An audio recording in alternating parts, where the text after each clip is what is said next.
Chapter 261. Ripit 2. Chimera. A man-made monster. The ancient dragon groaned after hearing that word. This is something that goes against the laws of nature. It was different than a mutant or a variable. Both of those were things that happened naturally, while a chimera was not like those things. 900 years ago, the ancient dragon almost gasped as the dragon half-blood continued to speak. He had expected the dragon half-blood to have completed his second growth phase, however. Living 900 years was almost the full lifespan of a dragon. How was that possible? Iruhaben kept his mouth shut as he waited for the dragon half-blood to continue. The dragon half-blood took some breaths before slowly taking them on a journey through the past. I was told that I was the only surviving child. That person told me to call him father. Since he said I was the only surviving child, he wasn't my real dad. Ah, you're probably curious about who my father is. The dragon half-blood could see the young dragon observing him from right behind Cal. The dark blue pupils showed wariness, sadness, as well as many other emotions. The dragon half-blood thought that they were very innocent emotions. He's young. That dragon is really young. That fact made the dragon half-blood sigh as he continued to speak. My father is the White Star, the leader of Arm. Rayon flinched while the ancient dragon groaned. Even Watira, who was standing outside the cell, could not help but gasp.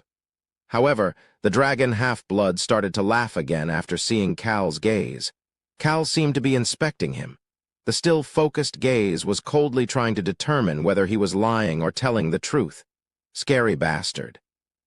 The dragon half-blood did not stop himself from laughing as he asked, "Don't you want to catch that person? Arm's leader, the White Star, the person who kept the dragon half-blood in that cave. Too bad. Even I have only seen him with a mask on." Well, only his eyes were covered, so I did see his mouth. The dragon half-blood had only seen the mouth of the person who was laughing as the white crown ate his blood. He still heard that laughter whenever he went to bed. That was the only noise he had heard while staying inside that dark cave. The dragon half-blood pushed that memory aside as he looked toward Cal. He heard Cal's voice the moment they made eye contact. Cal had noticed something odd in the dragon half-blood's statement. The White Star is human. The dragon half-blood had said that person. The dragon half-blood started to smile. Isn't it weird? Iruhaben brushed his face with his hand. Everybody was tense as they waited for the dragon half-blood to continue. Only the dragon half-blood's weak voice could be heard. The White Star is human. However, he has been alive for 900 years. He doesn't even have the scent of death on him. What do you think? He doesn't have the scent of death on him? Iruhaben interjected into the conversation. The dragon half-blood made eye contact with the ancient dragon. Yes, Iruhaben. I'm sure you would have figured out my situation right now. I am only a half-blood, but I still do have some dragon's blood in me. Dragons are sensitive to the scent of nature and death. That is why they are able to notice dead Monar right away, but I could not smell even the smallest amount of the scent of death on him. Iruhaben's expression stiffened up. You know who I am? That person gave the order to destroy your house, and I was the one to deliver that message. Ah. Watira's gasp filled the cell. The puzzle pieces were falling into place one by one. However, the biggest question still remained. Cal's mind was turning into a complicated mess. Something is weird. The White Star, Arm's leader. Who is that person? How can a human live 900 years? Furthermore, the bastard with half-dragon's blood said that he didn't smell the scent of death on him. Was that naturally possible?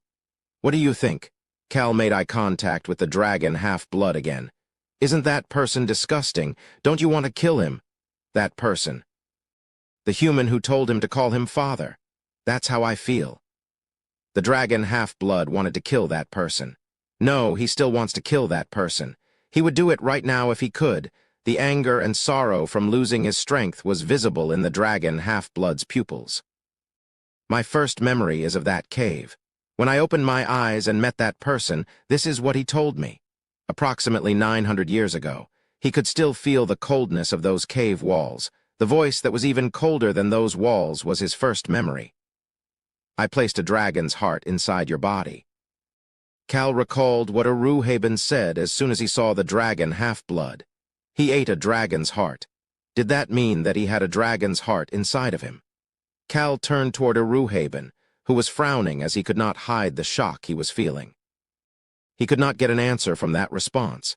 However, Cal got his answer as the dragon half-blood continued to speak. I ate a dragon's heart every so often after that. Is eating a dragon's heart different than having it placed inside of him? Cal was speechless as he looked toward the dragon half-blood. Just how many lives were killed to keep this bastard alive? However, he could not easily share his thoughts out loud. The dragon half-blood's eyelids were slightly shaking. He was thinking about his past, 900 years ago. It was an extremely long amount of time. Do you know why I have black hair and black eyes? Only one dragon per generation has a specific color. It's because it's all jumbled up. All you get is darkness when all of the colors mix together. The colors started to mix together as I ate the hearts of different dragons. There was a dragon's heart mixed into his heart. That heart melted into his heart like a tattoo before starting to take over his body every time he ate another dragon's heart. Then one day, his eyes, hair, and scales all turned black. The dragon half-blood thought that the color matched his situation well. That person seemed to want to make me finish my third growth phase. He wanted to turn the dragon half-blood into a full dragon. The dragon half-blood did not know why. However, reaching the second growth phase in 900 years was my limit because I was a created being. I ate a total of 4 dragon hearts until I reached my second growth phase. If you count the original dragon's heart within my heart, I was made with the lives of 5 dragons. Unbelievable. Aruhaben could not help but share his sentiments. He killed 5 dragons. It is 6 if you include the eastern continent's ancient dragon, Olian, a minimum of 6 dragons. It was not easy to do such a thing. No, it was almost impossible to do that. He would have faced them individually as dragons live alone, however, they are not weak. Dragons are strong, even if they are alone. But a human managed to kill so many dragons? He is not human. The ancient dragon who had spent 1,000 years in the world, unlike the dragon half-blood who spent the majority of his life in a cave, came to a conclusion based on his experiences. The bastard who killed the dragons was not human. Aruhaben. The dragon half-blood looked toward Aruhaben and started to laugh. He too did not believe what arms leader, his father, had done. He did not believe it even as he ate the hearts that were delivered to him. However, he was able to figure it out after coming out into the world. Dragons are existences that live alone. They are selfish and ill-tempered. That is why nobody knows when they die. A dragon isolates itself. Some of the most severe cases don't even make a family. They didn't want to create baggage that would hinder their growth. That was their weakness. Nobody knew when they died. There was nobody to cry for them. There was nobody to come save them. Do you know why we finally aimed for you? Aruhaben could read the emotion that went past the dragon half-blood's eyes. That was a look of envy. This dragon half-blood was envious of the ancient dragon. Aruhaben, you are less selfish. Unlike other dragons, you had a lot of dragons that you kept in contact with. You also helped them out. This was the reason Arm did not touch Aruhaben, who was an older dragon than the eastern continent's ancient dragon, Olian.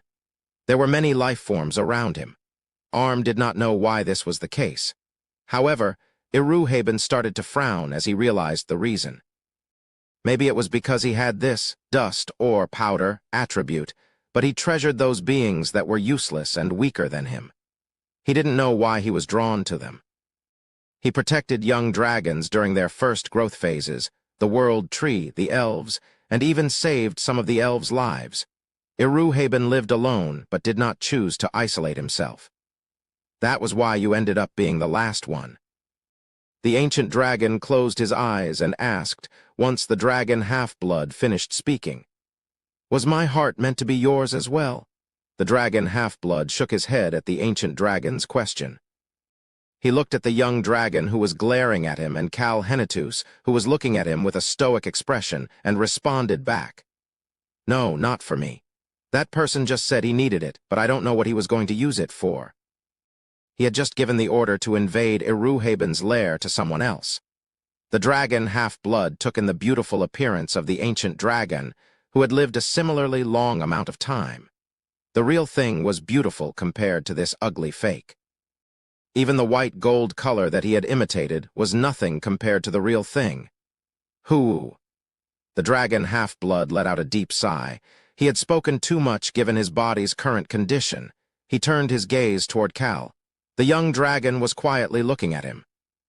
Although they were both black, he could see a beautiful black skin and dark blue eyes that were unlike his ugly self. He had never worried about becoming weak during the first and second growth phases. It was because he always thought that it wouldn't matter if he died from the pain. However, he felt that it was a bit unfair. It was unfair for him to die without being able to live. That alone was what got him through his growth phases.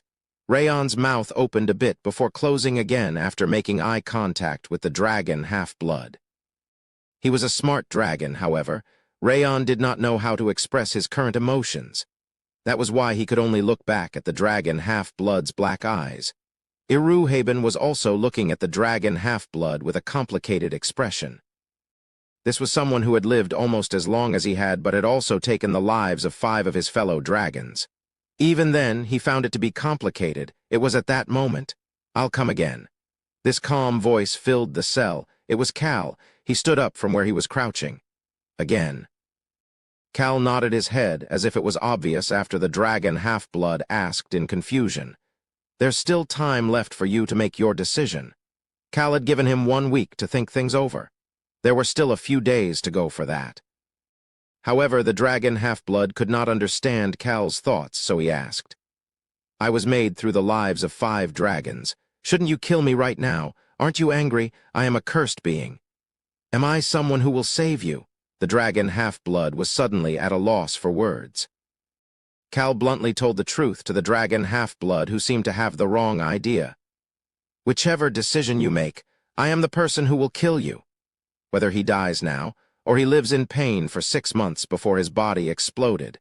Either way, the dragon half-blood was going to die. I'm just giving you the choice regarding how you will die." Cal would just change what he takes, and how he takes it from the dragon half-blood based on his decision. It's your life, so you decide what you want to do. Rayon looked back and forth between Cal, who turned away from the dragon half-blood without any hesitation, and the dragon half-blood, who was staring at Cal, before flying toward Cal. He then saw the look on Cal's face and hung onto his back. "I will stay here a bit longer." "Please do whatever you wish, Iruhaben Nim." Iruhaben looked toward Cal, who responded back to him as if it was nothing, before looking back at the dragon half-blood. "Let's chat for a bit." "Whatever you want."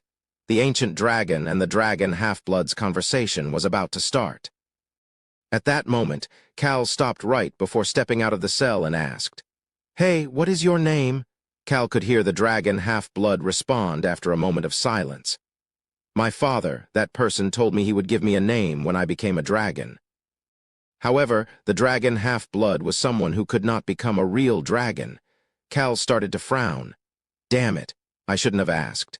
Cal suppressed the annoying feeling rising up through his body as he headed out of the cell. Watira bowed toward the ancient dragon Iruhaben, who waved her away and followed behind Cal. Tap, tap.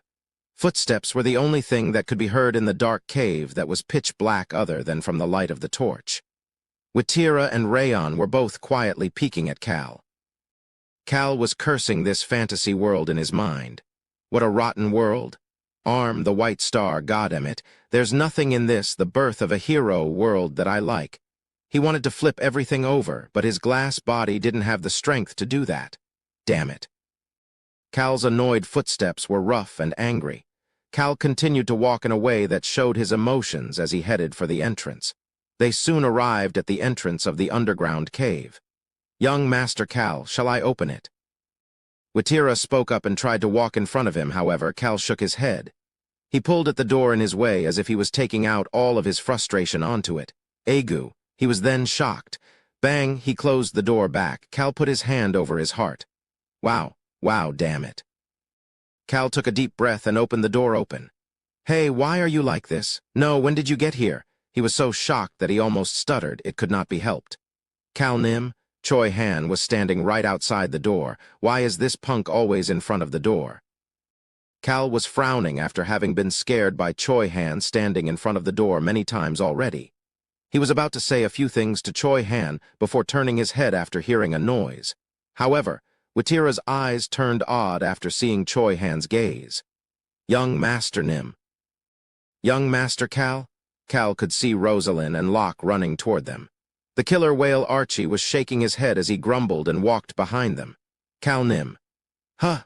The gentle and innocent voice made Cal look back at Choi Han. Choi Han handed 2 documents to Cal. I got the agreements from them. 2 of the 3 northern kingdoms. There were the signatures of Norland and Askasen on these documents. Cal started to smile. They took care of it faster than I expected. They truly are like munchkins, very efficient. Cal's gaze headed toward the other side of the cliff. He could barely make out the flag of the Indomitable Alliance. There were spotlights on the flags in order to keep them illuminated even during the night. It was time. Young Master Cal? Miss Rosalind. Cal smiled at Rosalind, who approached him and started to speak. Now we just need to strike the Bear Tribe and the Flame Dwarf Tribe from the back. The end to the war was not far away, the Indomitable Alliance's flag. It was finally time to rip it down. Chapter 262, Rip It 3. Young Master Cal. Cal smiled toward Rosalind, who was calling for him with a calm voice. The Flame Dwarf Tribe and the Bear Tribe. They now had a way to choke them out. Cal made eye contact with Rosalind while thinking that she would have the same type of excited reaction.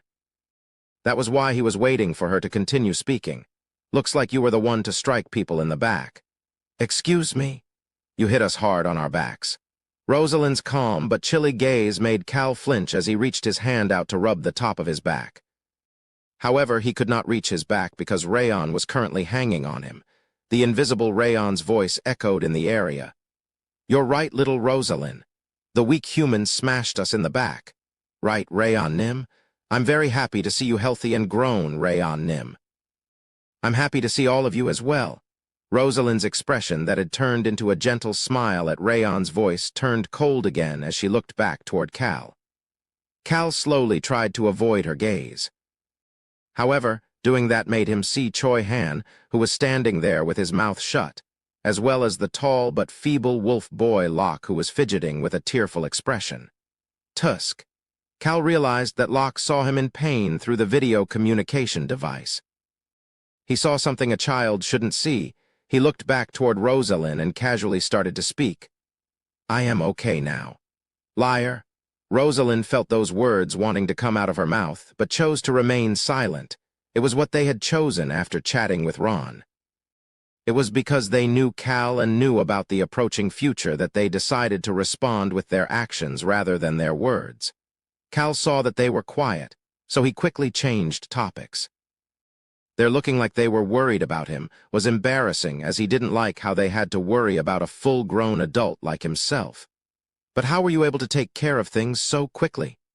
Cal waved the documents Choi Han handed him as he asked. Rosalind answered that question as if it wasn't much. It was easy. We went to Norland and said that we should end it here if they don't want to see the Perun Kingdom and Roan Kingdom invade them together. Is that so? Yes, we even threw them a carrot as we discussed. We offered to use the sea route in order to conduct some food trade. Their expressions changed once I said that. Cal nodded his head. They had not gone to just destroy palaces. You always have to give the carrot with the stick. The biggest reason that the northern kingdoms wanted to conquer unfrozen lands was because of food. However, it was difficult to conduct trades because of the Forest of Darkness and the Gorge of Death. That was why the Roan Kingdom offered to trade them food via the sea route. Of course, it would not be between private merchant guilds, but on the national level. Norland had already realized that it was impossible to aim for the Roan Kingdom, and they were slowly reaching the point where they would need to worry about their food supply. That was why this offer would have been enticing for them. Rosalind continued to speak. Once the deal with Norland was made, it was only natural that Askasen would soon follow. We threatened them by asking if they felt as if they could handle the Bear Tribe, the Flame Dwarf Tribe, and arm on their own when both of the other two kingdoms had already stepped out of the indomitable alliance. You did a wonderful job. It was nothing. Cal thought that he was right to leave it to Rosalind as he did a quick scan through the documents. Just skimming through it was enough to tell him that they were well made. Cal looked at the group with a satisfied expression, and the others smiled back as well. Everybody except one person, that is. The killer whale Archie looked at the three people smiling at Cal with a gaze that seemed to be saying that he was tired of them. Rosalind, Choi Han, and Locke. The killer whale Archie, who had seen what the three of them did with his own eyes, was sure about one thing: they are even worse than me. Furthermore, Choi Han and Locke were worse than how he was during his recklessly violent days. Archie watched as Locke entered his berserk state and followed behind him in order to destroy the palace roofs with his bare hands, thinking that Locke was reaching those same recklessly violent days as well. Forget the carrot and the stick. Bullshit. She didn't give them a carrot at all. The original plan was to destroy one palace. However, they had destroyed two palaces and a couple of gardens as well. So how could Norland and Askasen not be afraid? Archie started to shiver while thinking about how Rosalind had gently smiled in front of the Askasen king. Your Majesty, do you think that Askasen will be safe if the Breck Kingdom and the Roan Kingdom allied together in order to cross the border? Please think hard about it. Her smile had been gentle but cold. Make the wrong move, and the enemy will have their blades at your neck like right now, Your Majesty. But it was already that exact situation. It was amazing to see her threaten the king little by little. Archie had subconsciously asked after seeing her method. Miss Rosalind, is it really okay to threaten them like this? Mr. Archie, we came to cut off the enemy's oxygen and to make them surrender. We need to push them into a corner. Don't they say that a cornered rat will even bite a cat? Rosalind and Choi Han had looked at Locke before asking Archie a question back. Mr. Archie, do we seem like mere cats? I'd say we are tigers at the least. Archie was at a loss for words after hearing that response. It was because what she said was true. Archie touched the back of his neck that suddenly became chilly and tried to remove that conversation from his mind. However, he happened to see Choi Han at that moment. Choi Han had been quiet ever since their conversation with Ron. He didn't seem to be angry, nor did he show extreme amounts of concern as Locke had done. He did not move around with a sense of urgency like Rosalind either. Archie had asked Choi Han about it, as it seemed to be odd. Why are you so calm? However, Archie could not help but gulp after seeing Choi Han's true emotions through the eyes that originally looked calm. I'm glad if it looks that way. He was not calm at all. Archie turned away from the trio that were even more reckless than him and started to walk. He walked over and stood behind Watira. That helped him calm down a bit. Unfortunately, he flinched as soon as he heard Watira's voice. Watira had asked with a confused expression, "Young Master Cal, were you sick?" Ah, she didn't know. Watira had not heard about Cal's condition. Archie slowly started to frown. It was not because of Watira. Screech, screech. There was a robed man sitting on a wheelchair and another person in a black robe quickly approaching them. He was sure they were Clope and Mary. Those two are no joke either. There was Clope, who was known to be the craziest of the group. Mary, who was so innocent that it left people speechless. And behind them was the talkative social butterfly, Vice Captain Hilsman. Archie's frown became worse as they approached them, and Archie wondered why Cal had to answer Watira's question right now. Well, you can say that I almost died but came back to life. Archie started to get angry. Don't say something like that so casually. However, he chose to remain silent after seeing everyone grow quiet. It was better to not think about it at all. Cal did not care that it became quiet as he pointed toward the tent with his chin. Let's go report to His Highness first. Cal was waving the treaties around as he headed for the Ally formation, the Indomitable Alliance's formation at the Gorge of Death. It was only February, but the soldiers could see that morning was starting to come faster and that winter was ending. Tap, tap. A helmeted soldier was rolling a small stone in his hand. The stone that had been warmed in the fire was now cold. That meant that dusk was here and that it was time to change shifts. Tap, tap. The soldier, who was hitting 2 stones against each other out of habit, peeked behind him. The area he was responsible for was full of many brightly lit tents. So annoying. Never a chance for the lights to go out. Quiet, let's just focus on our work. The soldier shut up at his friend's scolding. However, his gaze was still focused on the brightly lit tents. This area was where the leadership of the Bear tribe, the Flame Dwarf tribe, and the 2 remaining northern kingdoms were gathered.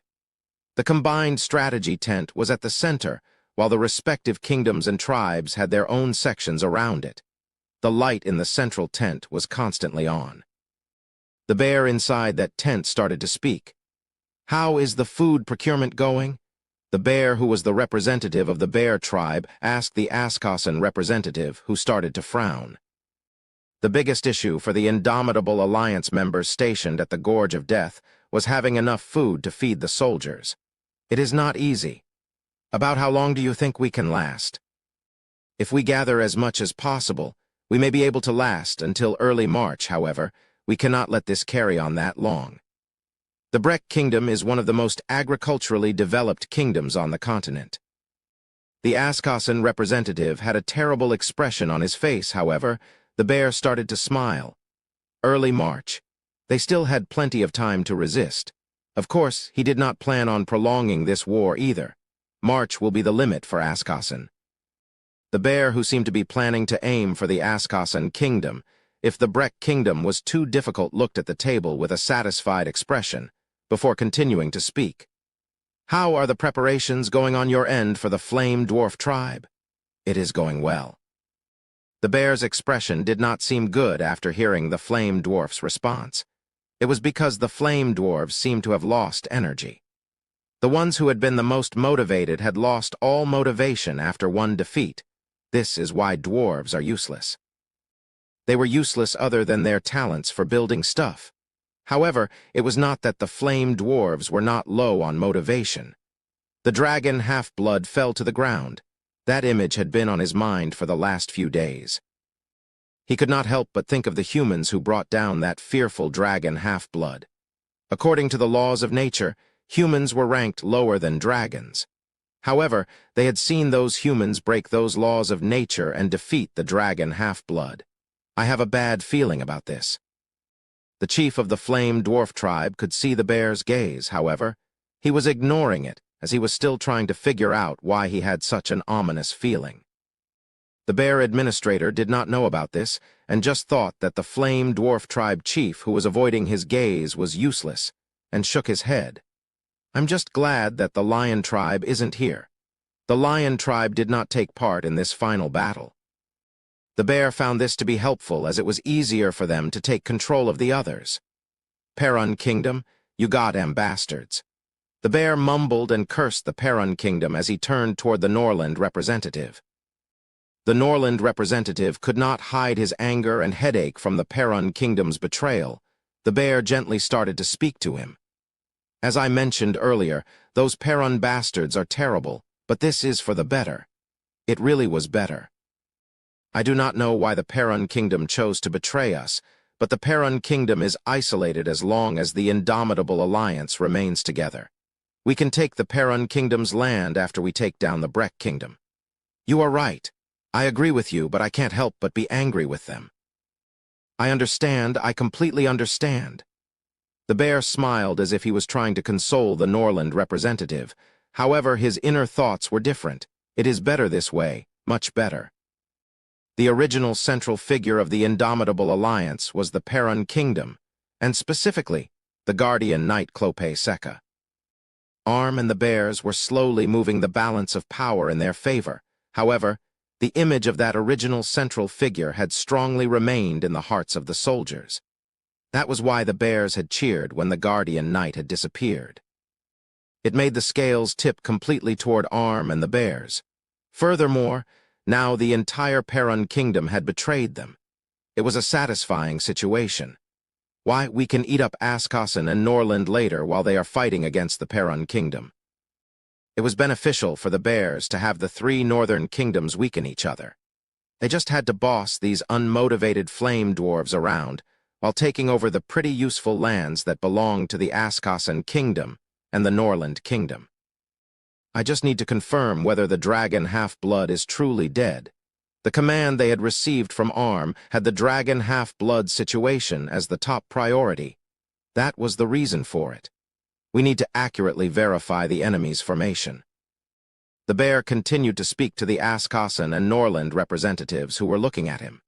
In order to not extend this war, we need to pay close attention and aim for an opening. I agree with you, however. The enemy has so many strong individuals. The Norland representative commented with a frown on his face. Will it be possible to infiltrate their ranks? The bear put on a reliable smile. Commander Nim, there is something you need to know about wars. The phrase, "is it possible," is not needed. Then what is needed? Tap, tap. The bear tapped on the table and gathered everyone's gazes on him. He then answered in a quiet voice. Do it no matter what.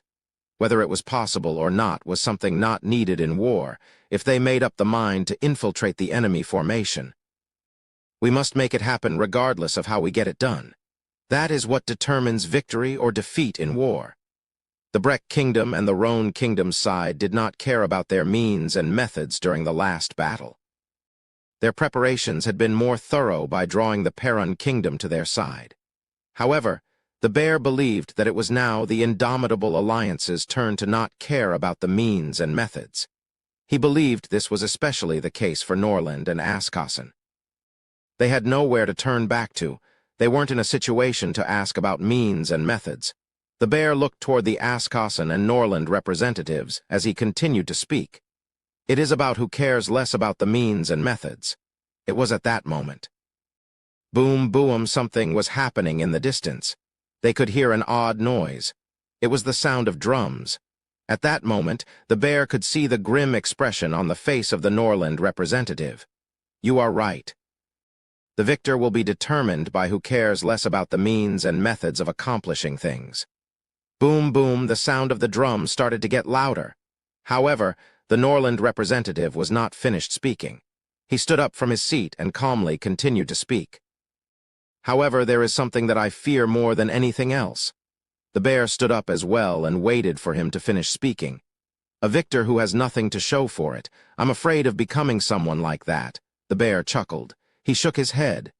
There is no chance of that happening. The bear representative was certain.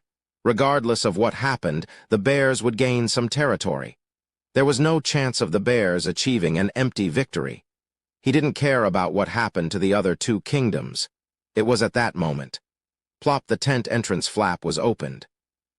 The noise outside could be heard even more as the flap was lifted up. The sky was still dark. He could hear the noise coming from across the sky that was becoming brighter as the night was coming to an end and morning was arriving. Boom, boom, the enemy soldiers are starting to get into formation. The bear warrior who entered the tent accompanied by a Norland knight and an Askasan knight continued to speak. We can see the Perun Kingdom's flag, so it looks like the Perun Kingdom is taking the vanguard. We believe that the Mage Brigade is behind them. The bear representative started to walk out of the tent. Beep, beep, a signal was sent throughout the Indomitable Alliance's base. The soldiers and knights who were inside their tents were coming out and getting in formation. The bear representative saw the Norland and Askasan representatives standing side by side behind him and started to smile. He could feel that he had become the central figure in the alliance. He then started to speak loudly. All units prepare to move. Boo-oo-oo-oo, boo-oo-oo-oo trumpet sounds were used in order to share the bear representative's order with the soldiers. The soldiers that numbered in the tens of thousands quickly started to move. We need to go in a direction where we can kill a lot of the Askasan and Norland soldiers in case we are pushed back by the Breck Kingdom. They needed to do that for Arm and the bears to at least have the north. That thought made the bear not fear the upcoming battle. We can fight using the soldiers as shields. We can block against magic by sacrificing the soldiers. The bear representative was thinking about how to sacrifice the Askasan and Norland soldiers while minimizing the damage of the bear tribe and Arm members. That was why he didn't question how quickly the soldiers were moving even at the unexpected order. Boom, boom. Is it okay to suddenly go into battle like this? The bear representative started to raise his voice after hearing the Norland representative's weak voice. "It will be fine." Boom, boom, the sound from the enemy drums became even louder. Just how many drums are they using? He wondered how many soldiers were drumming right now. The bear helped back his sneer at how the Breck Kingdom was trying to scare them and shouted to those who were looking at him.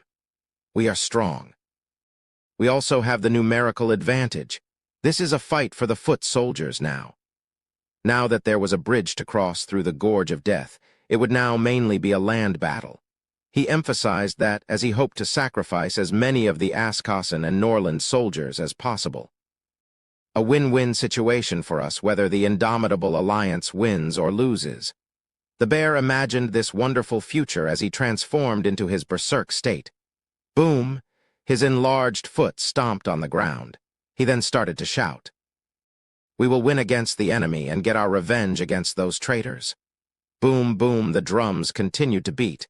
It was even louder than before. But for some reason, the noise was coming from above their heads. Boom, boom, the bear stopped shouting and raised his head. He could see a mass of black in the air. Caw, caw, he could hear the crows start to caw. How is that, bastard?" The bear's eyes opened wide. Boom, boom, a tiger wearing white was beating the drums while standing on top of the crows. The wind was making the shaman's drumming sound even louder. It was all coming from a single drum. However, none of them could focus on the noise anymore. An existence that was even whiter than the white tiger was standing on the black ground made by the crows while holding onto a staff. The bear could not hide his shock. How is that, bastard?" He was alive. The person standing with the staff. His white hair was fluttering in the air as he stood there while looking down with an arrogant demeanor. The original central figure of the Indomitable Alliance. The person who had started this war. The person who had once been called the North's brightest star, Guardian Knight Clope Seca. He was looking down at the Indomitable Alliance while standing on top of the crows with a staff in his hand. Next to him was the Rhone Kingdom's Northeast Region's commander, Cal Henitus. Chapter 263. Ripit 4. Boom, boom, the drumming noise continued, however, the visual shock was so much that the soldiers could not hear it at all. Guardian Knight Clope Seca. The soldiers and knights of the Indomitable Alliance who were looking at him could not hide their shock. Guardian Knight Nim is. One of the soldiers from Norland clenched his spear as he looked up at Clope Seca. What kind of person was he? Cal could easily answer that question. He is the Guardian Knight. He was the guardian who was known not just in the Perun Kingdom but throughout the north. He was also a sword master, the person who created the Indomitable Alliance and someone who gave off an arrogant aura. In other words, he was a hero or a future hero. They had heard that such a person was defeated in the battle at the Henitus territory and had fallen. But that person had returned, and he returned in a shocking and cool manner. Cal smiled at the sturdiness under his feet. "Human? I have become even greater and mightier," he could hear Rayon's voice in his head. Although it looked as if they had come here on the crows, Rayon was responsible for Cal and Clope floating in the air, and it's thanks to Mary that this crazy bastard is standing. Clope was holding a staff, however, he was standing on his own 2 feet. His cool clothes and the white cape that was fluttering behind his armor seemed to be shouting that this Guardian Knight was still the same person as in the past. However, his legs would crumble if Cal just tapped him. Even though he could use aura, the fact that his arms and legs were a mess meant that all he could do was stand. However, he was causing enough chaos in the Indomitable Alliance just by standing. Shit. The bear representative looked around as if he had forgotten something. Clope Seca. This person had reappeared looking fine. He did not seem like someone who had lost a battle. The bear looked toward the person who was standing next to Clope Seca. Cal Henitus. The name of this person could be heard during this war no matter where they went. The person who was the center of their enemy forces. The North's greatest knight was standing next to that person. Boom, boom, the bear representative finally figured out why the Perun Kingdom was in the vanguard of the enemy forces. How could they linger behind when their Guardian Knight was in front of them? The weight of that title was too heavy to easily reduce him to that of a traitor in the soldiers' minds. People were already whispering to each other. The soldiers who had been moving quickly were feeling chaotic. I can't let it continue like this. The bear motioned to a mage who approached him and then quickly used amplification magic for the bear. The bear looked toward the sky and started to shout, "Traitor, how dare you show yourself?" His angry voice echoed throughout the gorge of death. The bear was pretending to be angry on purpose as he walked forward without any hesitation. The bear warrior, as well as the Norland and Askasen representatives and their subordinates, followed behind the bear administrator. The bear administrator cut through the soldiers and headed toward the cliff. "We came down through this vicious wind in order to claim the unfrozen lands." The bear stopped walking. He could see the edge of the cliff. He could also see the Perun Kingdom, the Roan Kingdom, and the Breck Kingdom's soldiers on the other side. Furthermore, he could also see the bridge between the two sides. The bridge was narrow. The area for the soldiers to fight was extremely small. He was planning on defending against the enemy's magic spells, using his soldiers, while using the Norland and Askasen soldiers to fight against the Perun Kingdom's knights and soldiers. That was why the bear administrator shouted, as if he was the commander. "Our goal for coming down south will not be defeated by betrayal and shady tactics." The bear looked up to the sky and shouted, "We have a mindset for victory that traitors like them will never understand." The bear made eye contact with someone. The white-haired knight, Clope Seca, was looking down at him. Clope slowly started to speak. His voice was already amplified thanks to Rayon's magic. How would the bear tribe know the pain of the people who were born in the coldest regions of the western continent? His confident voice filled the area.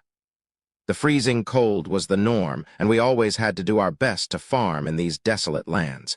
It was hard to even find water in the winter because the ocean and the lakes would freeze. The expressions on the faces of the Indomitable Alliance's warriors slowly changed. Now that they were slowly recovering from their shock, they could clearly hear Clope's confident voice. How would a bear know the mindset of us northerners who persisted through those conditions? The bear did not hold back his sneer. "Ha, Clope Seca, do you think you are qualified to say these things?" Joy briefly passed through Clope's eyes. He recalled the conversation he had with Clope. "You still dream of becoming a legend, Cal Nim. I will give you that opportunity." Last night, Cal made eye contact with Clope, who was in his wheelchair, and gently started to speak. However, Clope knew that Cal was the coldest when he was speaking gently. However, Cal told Clope what Clope wanted to hear: rise. Mary controlled the dead mana at that moment to change Clope's arms and legs. Clope slowly stood up from the wheelchair. He swayed a bit, however. He could stand straight once he held onto the staff that Cal handed him. Cal spoke as if he was that white-haired priest from before. "You will become the legend of the North from this moment onward." Legend. That word had made Clope start to smile. His heart was beating fast. Of course, Cal coldly continued to speak to him. "However, do not forget that your life is still in my hand." "I will definitely keep that in mind, Cal Nim." He had been correct. Following a true legend would give him a chance at survival, while also giving him a chance to leave his name behind as well. Clope started to speak toward the bear, who was asking him for his qualifications. He couldn't use any aura with his limbs, and he couldn't use any strength at all either. However, he was someone who had worked extremely hard to become a sword master. That experience and majestic presence would not disappear. In fact, the fact that he had a stronger belief in something made his aura even stronger and full of certainty. A voice as cold as the northern winds echoed throughout the sky. Did he have the qualifications? The answer to that question was simple. I do. The Perun Kingdom's soldiers and knights, as well as the Norland and Askasen soldiers and knights, looked up at the man who used to be their role model. That person looked down as he continued to speak. I am the Perun Kingdom's guardian knight, as well as the North's guardian knight. The weight of that title was heavy. Cal smiled for a moment before returning to a stoic expression and recalling the conversation he had with Crown Prince Alberu. Cal, yes, your highness. Will you be putting Clope to use, of course? Wouldn't it be easier for us if someone we can control becomes the central figure for the North? I guess it'll be easy to control him, since his life is in your hands. There was no reason for the Roan kingdom nor the Breck kingdom to invade the three northern kingdoms. There wouldn't be many benefits, even if their territory became larger. There was almost nothing to take from those lands. However, it was home for the people of the north. They could not look down on the value of their home. The Roan kingdom had offered to trade food with the people who were devastated that they would need to return to those desolate lands after the war. The Roan kingdom was giving them a way to live even without taking over unfrozen lands. Furthermore, they had also done something else right now. It was regarding the pride of the north. Yes, pride. Although that land might be desolate, they still had pride that it was their home. That was the reason Kel put this person whose life was in his hands to work. Clope Seca started to speak. I am the guardian knight of the north. I will never throw that title away. He was doing this, not to pressure the leadership of the three northern kingdoms, but to instill pride in the soldiers and knights who were here. The soldiers and knights were looking at Clope with different expressions. However, all of the people of the north were looking at him. The guardian knight confidently continued to speak as they watched. The north is where I will forever exist, not the indomitable alliance. The bear felt his back getting cold as he looked into Clope's cold gaze. There was a reason that Cal was instilling this sense of pride in the hearts of the people. It was so that the people of the north would not envy the southern lands nor hate the southern people. He was also trying to create a common enemy between the two.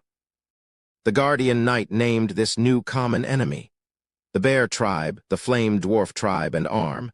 I cannot let you all take my existence, no, I cannot let you all take away our north.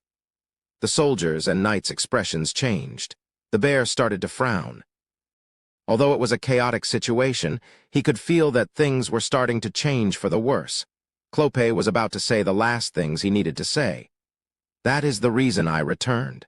Clope then turned toward Cal, who did a quick short nod so that others would not notice. He then shouted out Cal's order. Rip the flag! The energetic voice could be heard throughout the entire battlefield.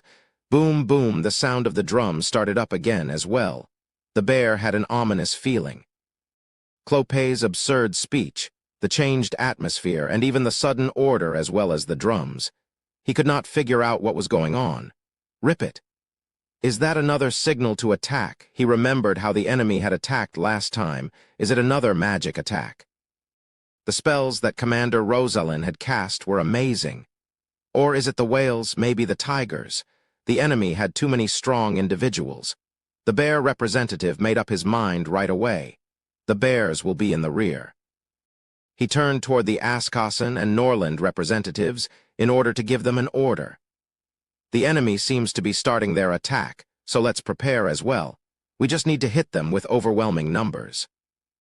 The Norland representative started to speak when the bear representative looked at him. Do you remember? What are you trying to say in such urgent times? The bear was angry and wondered why the Norland representative was so calm. However, he calmed himself down and waited for a response. The Norland representative and commander quickly continued. You said, we must make it happen, regardless of how we get it done. That determines victory or defeat in war. Of course I remember. I said something similar. I guess he needed a reminder. Either that or Clope's words made him nervous. The bear smiled and put his hand on the Norland representative's shoulder. As he was in his berserk state, it was easy to place his hand there given his height. Do not worry about it. We will win. There is no reason to listen to that traitor. The Bear Tribe and you are all part of the Indomitable Alliance. You are correct. We will be victorious. The Norland representative finally smiled and nodded his head. He then continued to speak with a chilly gaze. We decided not to care about the means or methods. It was at that moment.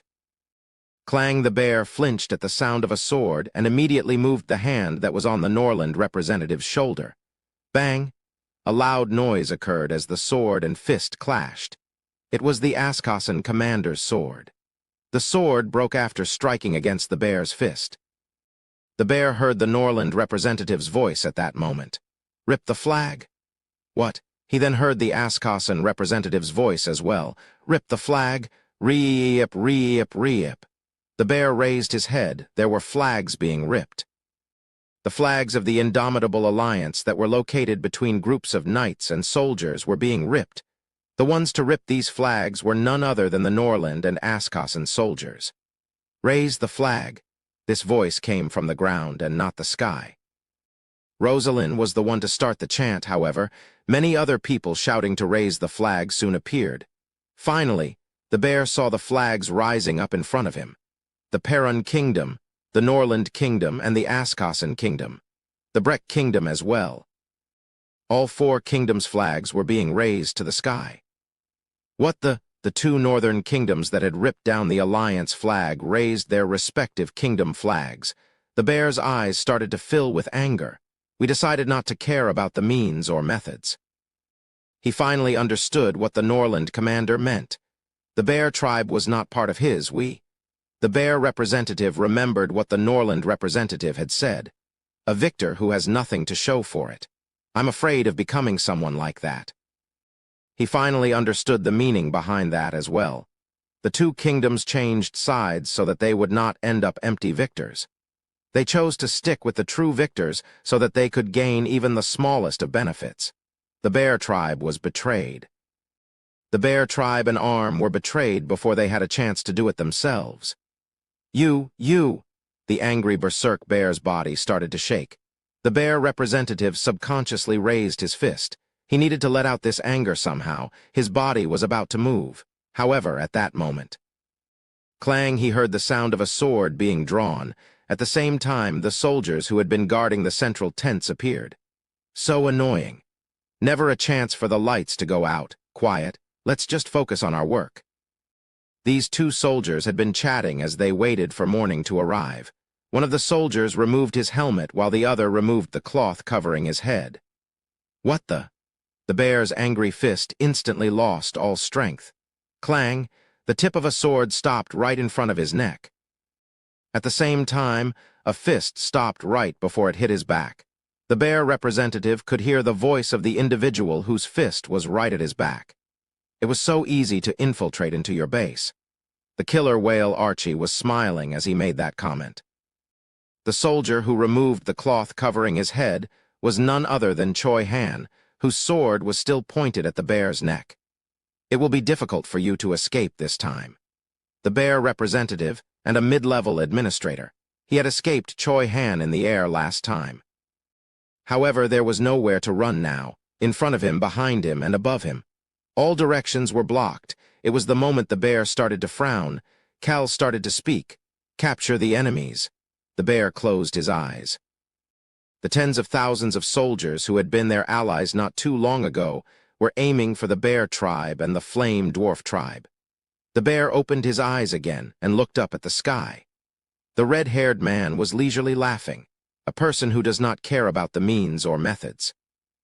The bear realized that the person who truly did that was the commander in the sky and not himself. Cal watched as the sun came up and started to smile. His mouth slowly opened again. Looks like this is the end. The first war was now over. The name of the Indomitable Alliance was gone, and the flags of the kingdoms that had lasted a long time on the western continent were fluttering in the air. Chapter 264. Rip It 5. Cal headed down from the sky and landed on the ground. Morning had come and gone, and it was now noon. Wah-woo-woo cheers filled Cal's ears. It was only a few hours since the beginning of the battle. However, a lot of things had happened in those few hours. Cal landed at the center of the Breck Kingdom's formation and met with someone. Commander Calhenitus? It was Crown Prince Alberu. Alberu could hear Rosalind's voice as he approached Cal. Tie up the defeated enemies. Defeat. The enemies were defeated while they had achieved victory. No matter how strong and numerous the bear tribe were, they still could not handle the thousands of soldiers in the Gorge of Death. It was the same for the flame dwarf tribe. Tens of thousands of soldiers, hundreds of knights, and numerous strong individuals surrounded them all. The only plausible result was a victory. Alberu stood in front of Cal. It was an easy victory. However, he still wanted to enjoy this victory a bit. That was why he came to see the person who worked the hardest during the war. Well, the Crown Prince looked toward Cal and asked for how he was feeling. Woo-woo boom boom, the area was full of cheers and the stomping of feet. Alberu was curious to know how Cal was feeling right now. He wanted to know the emotions behind that same stoic expression Cal always had. Your Highness. Yes, Cal commented with that stoic expression on his face. I'm hungry after being in such a cold place. You emotionless bass, ha? Alberu barely caught himself and sighed. Alberu Crossman, the soon-to-be king of the Roan Kingdom, and Commander Cal Henetus, the core player in this war. The soldiers could not approach as the two of them chatted. However, they were looking toward the two of them with anticipation. A bit away from them, the battlefield was full of cheers. However, the Allied headquarters did not have such cheers as well. This was because the core players at the center were quiet. Alberu knew this was the case as well. He put on a bright smile on his face. All right, snap out of it and do what you have to do. That was what Alberu's gaze was saying, and Cal immediately understood. Your Highness, we were victorious. The commander reported to Alberu with a low but joyful voice. The Crown Prince approached Cal and hugged him with joy. The Crown Prince and the commander, the sight of the two of them hugging made the soldiers become emotional. Seeing their usually cold leaders doing this made them truly feel that it really was happening. We won. It's finally over. The soldiers looked at each other and relaxed. Clang, clang. Some of their weapons started to fall to the floor. Others lifted up their weapons into the air. They then started to shout. Woo, woo, woo. The cheers of joy could be heard throughout the base. Even more people started to join in as the feeling of bliss filled the area. Alberu recalled the Plaza Terror incident in the past. He had done something like this with Cal then as well, but it wasn't like what they did was as impactful as now. They just smiled brightly and quietly mumbled to each other. You don't want a medal, right? Should I give you money? Yes, please give me another golden plaque. For what? To throw away, I mean. I need some money for something. He then heard Cal's honest request. Your Highness, I am hungry. Ha! Alberu could feel himself getting annoyed. He saw the person who came down to the ground with Cal at that moment. Clope Seca. Alberu had first thought this bastard was an aloof and quiet guardian knight, but this bastard was next to Alberu and Cal, while the other soldiers and knights were hesitant to approach them. Alberu could hear what Clope Seca had to say. Calnim, you truly are a hero who deserves all of this cheering. Alberu then heard Cal's voice. To be honest with you, Your Highness, he has a few loose screws. I know. Alberu held back his sigh and put on his bright smile again as he let go of Cal. Cal also had his reliable and cool commander-like smile on his face. The weak human and the Crown Prince are smiling like that again. Are they trying to scam someone? Cal ignored Rayon's question about scamming someone that he had not heard for a while before looking around. His people were returning to the base from the battlefield one by one. Cal could hear Rayon's voice. Are we going to our house? Cal did not ignore Rayon this time. No, we are going to the villa at the capital. Cal whispered the response before turning toward Crown Prince Alberu and starting to speak. Shall we go back, Your Highness? Alberu nodded his head. Of course. They needed to first go to the Roan Kingdom's capital. Why did I do that? Cal started to question himself. Why did he agree to go to the capital first? He should have realized something was up when the Crown Prince immediately agreed when he mentioned going back. There was no way that person would easily nod his head like that. I knew something felt iffy. Cal was frowning right now. A piece of apple pie was placed in his mouth, and Cal started to munch as he peeked out the carriage window. He could see them. He could see the silver shields. Cal was not in a parade right now. He was also in a shabby-looking carriage that did not have the Henetus household's golden turtle crest on it. However, he could still see children walking around with silver shields. There were also children wearing black robes, children walking around with black cloths on their heads, while some children had even tied black strings to their hair and walked around with swords. He could also see the luxuriously decorated street. An extremely happy capital could be seen outside the small window. Damn it. Human, It's nice to come here after such a long time. It's not as nice as our house, but it is better than the tent. The black dragon Rayon sat on the plush couch and put another piece of apple pie into Cal's mouth. Rayon was happy to return to one of the first residences he had stayed at after starting to follow Cal. The Hennetus residence at the capital. Rayon was smiling and fluttering his wings after coming back from the Gorge of Death and staying here for a night. He then pushed a piece of apple pie toward Mary. "Little Mary, you should eat some too." "Thank you very much, Rayon Nim." Her usual mechanical voice responded back. It was the moment Cal turned toward Mary's black robe. Mary calmly started to speak without holding back. "I could hear the citizens cheering for you yesterday, young Master Nim. Some of the citizens were supposedly singing about you in joy as well. Apparently the song was about the silver shield, the pillar of fire, and the water wall." "No." Cal continued to chew on the apple pie with a dejected look on his face. He then noticed Choi Han. Cal, Mary, Choi Han, Rayon, and Locke were all on this carriage. Vice Captain Hilsman was on top of the carriage with the driver. Rosalind was not here because she was still busy taking care of things in the Breck Kingdom. Cal had asked for her help regarding the Bear Tribe and the Flame Dwarf Tribe, so both Watira and Rosalind would be extremely busy right now. "I guess I need to go meet with the Bears and the Flame Dwarves later." Cal thought about the basement of the Hennetus residence at the capital, the training ground in the basement. The killer whale Archie and Pazitin were currently keeping watch over the dragon Half-Blood in the same place where Locke had his first berserk transformation. The week that Cal had given the dragon Half-Blood was almost up. Tonight. Cal needed to go ask the dragon Half-Blood for his decision tonight.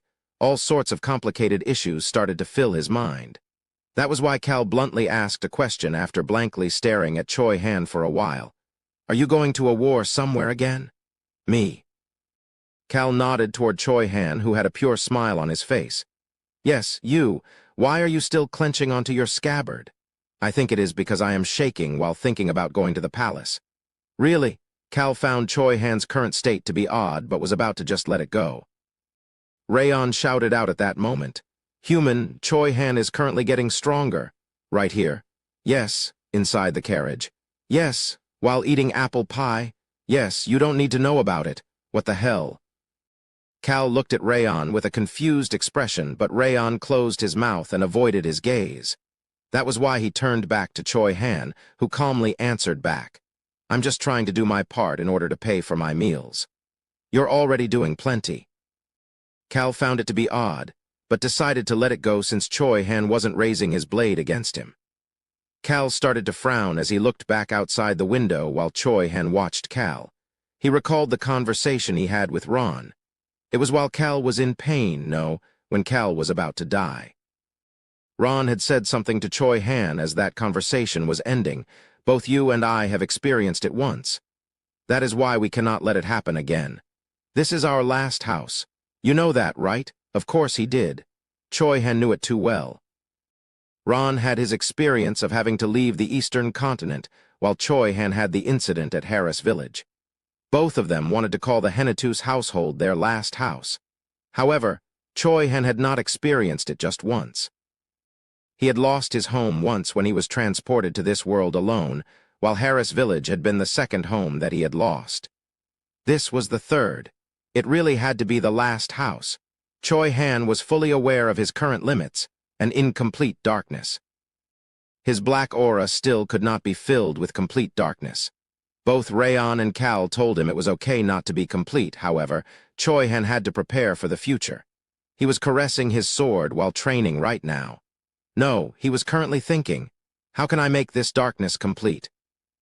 Do I need to return to how I was in the past, when loneliness and despair filled my heart?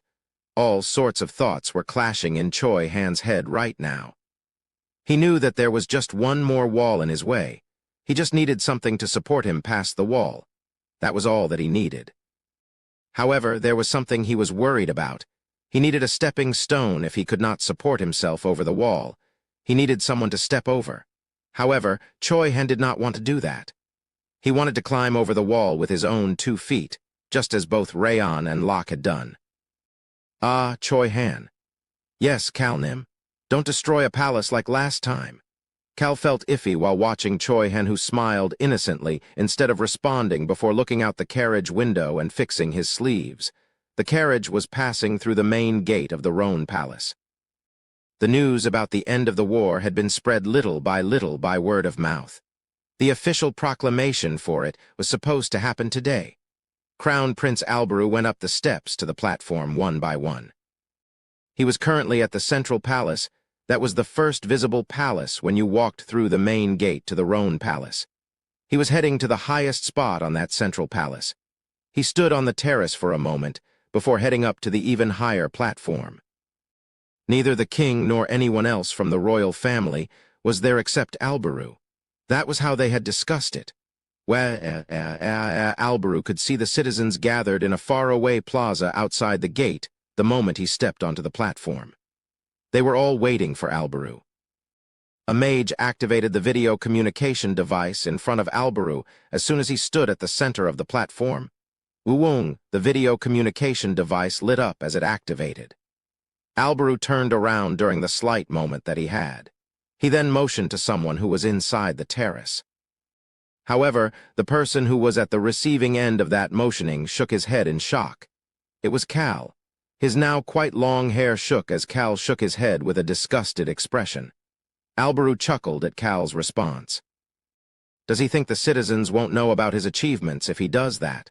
What an oddly smart yet stupid bastard. He had never seen someone be at the front of all difficult things, but hide in the back, when it came time to receive the reward for his actions. This bastard was someone who cared not for power nor fame, but was extremely greedy for money. Why does he suddenly need 5 billion gallons? He could not understand this bastard at all. Your Highness, it has been connected. Alberu stood up straight in front of the video communication device after the mage's report. Woo-woo and even louder cheering could be heard. His face probably became visible to those in the central plaza. Alberu could not be in the plaza with the citizens, however. He smiled brightly as if they were right in front of him before he started to speak. The plaza became completely quiet the moment he opened his mouth. The Crown Prince's statement cut through that silence. His calm voice reached all corners of the Roan Kingdom. The statement itself was short. The war is over. The citizens silently clenched their fists in joy. This was thrilling news no matter how many times they heard it, and hearing the official proclamation filled their hearts with joy. The Roan Kingdom protected itself and helped save this continent. The Crown Prince's words went past their ears and into their hearts. The Roan Kingdom was the first to clash against the Indomitable Alliance. Everyone believed that they would not be able to defend themselves. Such a kingdom had fought the Indomitable Alliance first and won before helping out other kingdoms around the continent and achieving victory. Do you remember what I said? The Roan Kingdom was the last to speak when the Indomitable Alliance had sent their notice for war. There was something Alberu had said as the representative of the Roan Kingdom. The Roan Kingdom is the kingdom with the longest history in the Western continent. The citizens recalled that statement. They then remembered what he had said after that. We will show them the strength of the survivors. That was what Alberu had said that time. However, the Crown Prince had something else to say this time. We survived and showed them the strength of the survivors. The Roan Kingdom had shown the Western continent their history and strength by achieving these results. The Crown Prince's bright smile was etched into the citizens' minds. His gentle voice felt like the warm sun that was signaling the start of spring. Now we just need to greet spring with happy hearts. Greet spring with happy hearts and no worries. The Crown Prince looked at the mage after saying that, and the mage quickly ended the call. At the same time, cheering that seemed to reach the sky could be heard. Woo-woo, this joy would probably cover the capital and the entire kingdom for about a week. Alberu headed down from the platform with the same smile on his face. Tap. Tap. He then headed past the terrace and into the palace. He could see Commander Cal Henitus and 4 other people. The ones who had achieved merits during the war were elsewhere, so he had only called Cal and these 4 people here separately. The Northwest Region's Marquis Stan, the Southeast Region's Marquis Alan, the Central Region's Duke Orsina, the southwest region's Duke Jaira. The leaders of each region were standing in front of the crown prince. The nobles had stiff expressions on their faces, contrary to Alberu's bright smile. Alberu looked toward Cal, who was also smiling, and raised his hand. Tap. The terrace door closed and the curtains were shut the moment he raised his hand. The scenery outside the terrace was now gone, the bright sun and the cheering of the citizens. Neither of those things could be seen or heard. Crown Prince Alberu started to speak. Commander Cal Henitus. Yes, Your Highness. Only the winter chill cooled the room once the sunlight was gone. Alberu looked at the four nobles' stiff expressions before asking Cal a question. What do we have to do now? A calm response quickly came at his relaxed question. We need to go rip down the Empire's flag.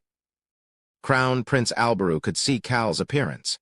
Although he had signaled the end of the war, Cal was still wearing the Northeast Region's commander's black uniform. It was now the end of winter. The Rhone Kingdom was stretching out its wings, similar to the animals who were stretching as they came out of hibernation in order to greet spring. Chapter 265. Hey, friend. 1. However, the expressions on the faces of the nobles listening to Cal and the crown prince started to be filled with different colors. There was only one thing that these two could mean right now. The Rhone Kingdom wanted to take over the empire. The Ainz household was known as the leader of the Rhone Kingdom's southeast region. The head of that household, Marquis Ainz, saw the expression on Crown Prince Alberu's face and gulped. He means it. The Crown Prince really was aiming for the empire. And he had called the kingdom's highest nobles here in order to express that desire. No, he didn't only call us. Marquis Ainz's gaze headed to a spot about halfway between himself and the Crown Prince. Cal Henitus was standing there. He seemed to have already discussed everything with the Crown Prince. This is bad. They had just finished a war. The fact that Crown Prince Alberu was preparing for another war made Marquis Ainz unable to determine how the state of affairs of the continent would flow from here. Furthermore, wasn't this supposed to be the Crown Prince who cherished his people? He had just told the citizens that the war was over and that they could greet spring. That meant that the war against the Empire would go in a different way than the war against the Indomitable Alliance. However, those things aren't the main issues. The real reason that Marquis Ainz thought it was bad. That reason was making his mouth completely dry. The Rhone Kingdom is not weak. The bad part was that this war against the Empire did not seem impossible. The growth of the Mage Brigade and the Navy, as well as the overall growth of the Knights' morales. All of these showed that the Rhone Kingdom was already one of the Western continent's strongest kingdoms. Furthermore, they also had a sword master and many other strong individuals who were a kingdom's important keys for success. Although many people did not know about this next topic, because the news had not spread. But the Crown Prince has been pressuring temples for a while and setting the foundations to bring the necromancer and the dark elves into the kingdom. Crown Prince Alberu Crossman truly showed the strength of the survivors very well. He had shown it by surviving when he had no strong supporters after he had lost the king's favor. The people who had been his stronger supporters were the Henitus household and the Northeast region's nobles who had been the central figures in this past war. Marquis Ainz was unable to do anything during this past war. In fact, the influence of the Southeast region's nobles had decreased, putting him in a bad situation. However, no matter how strong the Rhone Kingdom has become, fighting against the Empire is a different issue. It meant something to touch the Empire that had long been the Western continent's ruler. Marquis Ainz's mind became complicated. Actually, his heart was even more complicated. The bad thing is that I keep thinking that it is possible. No matter how terrible he had been in the political side, he was the Rhone Kingdom's leader of martial arts after all. Which expert, especially a sword master, would want to suppress his own powers in front of a large-scale war? Defending against the Indomitable Alliance and attacking the Empire were extremely different from one another. The fact that the Rhone Kingdom was in a place where it could launch an attack made his heart excited. it also creates an opportunity for each faction's nobles. Marquis Saint-Alan looked toward Duke Orsina, who represented the central faction. Both Marquis Alan and Duke Orsina were known to not be part of the Crown Prince's faction. Their influence was decreasing as the Rhone Kingdom's name became better known. Gaining merit in the war against the Empire was their chance to find a shortcut in order to retrieve their lost influence. Marquis Alan had a bitter smile on his face as he looked toward Crown Prince Alberu. The Crown Prince probably invited all of us here while aiming for this. He was scared of the Crown Prince's strategic mind. However, that bitter smile soon disappeared. Crown Prince Alberu Crossman started to speak. Do you know the story of the Crossman royal family? The Crossman household had been the only royal family since the beginning of the Rhone Kingdom. There was a story related to that family. The Crossman ruler always has beautiful blonde hair. This blonde hair was the symbol of the royal family. Although the entire royal family throughout history had not been blonde, the king and the potential future kings had always been blonde. This was because it was said that the Crossman household had received the blessing of the sun god. However, the nobles did not dare to share this information out loud. That reason came out of Alberu's mouth with an odd smile on his face. The Crossman royal family is said to have received the blessing of the sun god. However, we are unable to share this story because of the Empire. This is the internal sorrow for a kingdom that is average. The Magoru Empire was the continent's strongest faction and the location of the largest church of the sun god. The Magoru royal family had always treasured the sun god. That was why the Rhone Kingdom's Crossman family had been unable to share this information about their roots starting at some point. It wasn't that the Empire did something to tell them to stop. Instead, the Rhone Kingdom chose to shut up about it on their own. Since they were weak, they didn't want to do anything that might cause a fight. Furthermore, other than the fact that the family received the blessings of the sun god, the Rhone Kingdom did not have a national religion. The Rhone Kingdom's royal family did not push forward the Church of the Sun God to the citizens, and was reluctant to have the royal family be tied closely with the church. Alberu watched the nobles start to frown at his words before turning to look at Cal. Although people may think that he was sincerely listening, the fact that he was staring at the ceiling made it obvious Cal was not thinking about anything right now. How did I end up having to work together with a bastard like him? The issue was that this bastard was the most trustworthy person to him. Crown Prince Alberu held back a sigh as he continued to speak.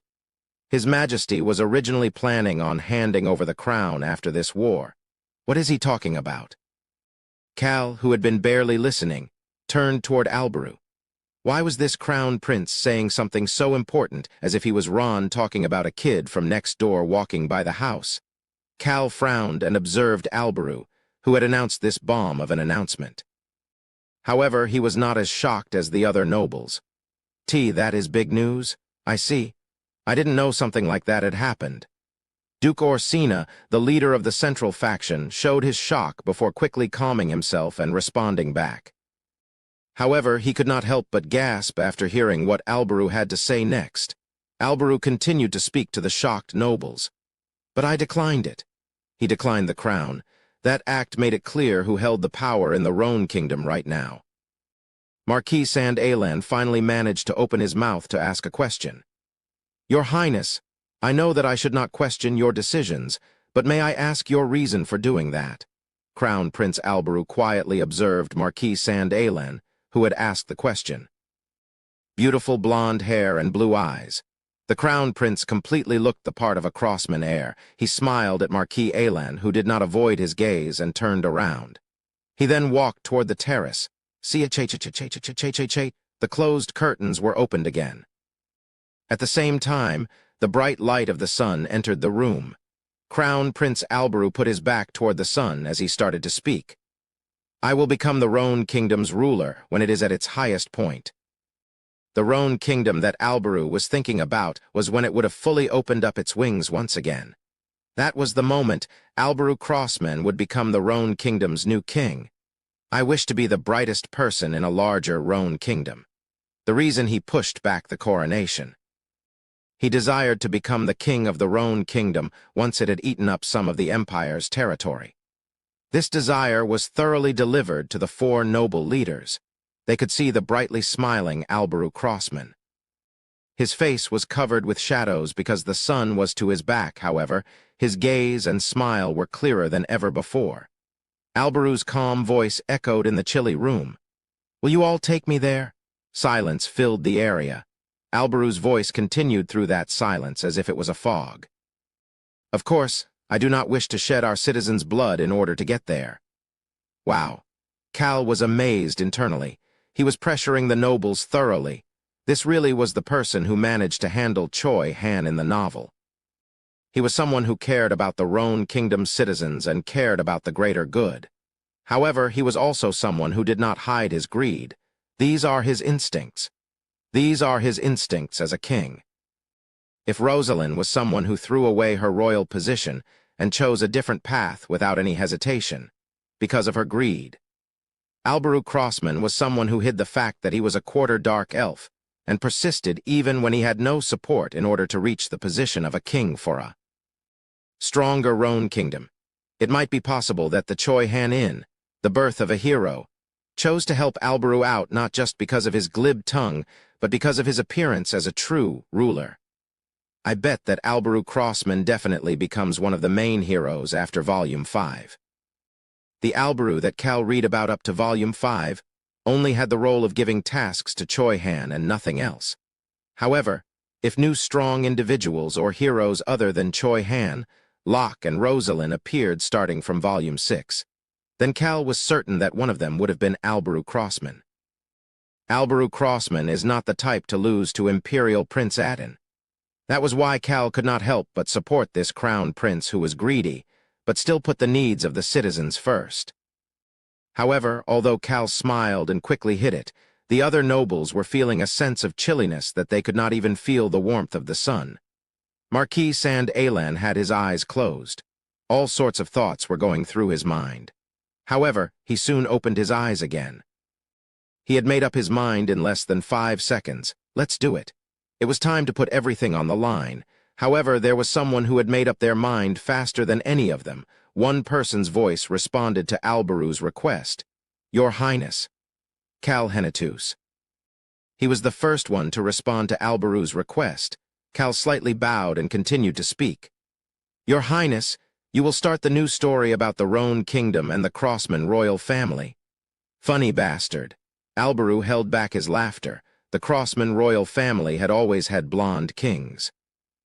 Although he thought that it was a rotten tradition, Alberu had to turn himself blonde as well. It was not just an issue for him, as he felt that it would be difficult for the citizens to accept him and his quarter-dark elf blood that had been hiding the truth all this time. Furthermore, his true appearance would be a weakness when it came to politics and foreign affairs. That was why Alberu understood what Cal meant by what he said. The person who never said useless things had said, the Crossman royal family's new story. This definitely meant that he would become the Rhone Kingdom's king, even though he was not truly blonde. I like it a lot. Alberu then looked toward the others. They all bowed their heads and shared similar sentiments. "We will do what we can to create that path for you, Your Highness." He could see Cal raise his head before the other nobles. He looked quite evil as he smiled. "Human? The Crown Prince is smiling like you as well." However, Alberu had a similarly evil smile on his face. "Raise your heads." The nobles raised their heads at Alberu's command. Alberu gave another order to the nobles after that. "I will teach you the path that you will need to walk from here." Of course, he had come up with this plan with Cal. The bright sun was shining while the citizens were cheering outside the terrace. However, the Rhone Kingdom's central figures were planning for their future. Cal returned to the Henatus residence at the capital and looked at the clock. Click, click. He could hear the second hand moving.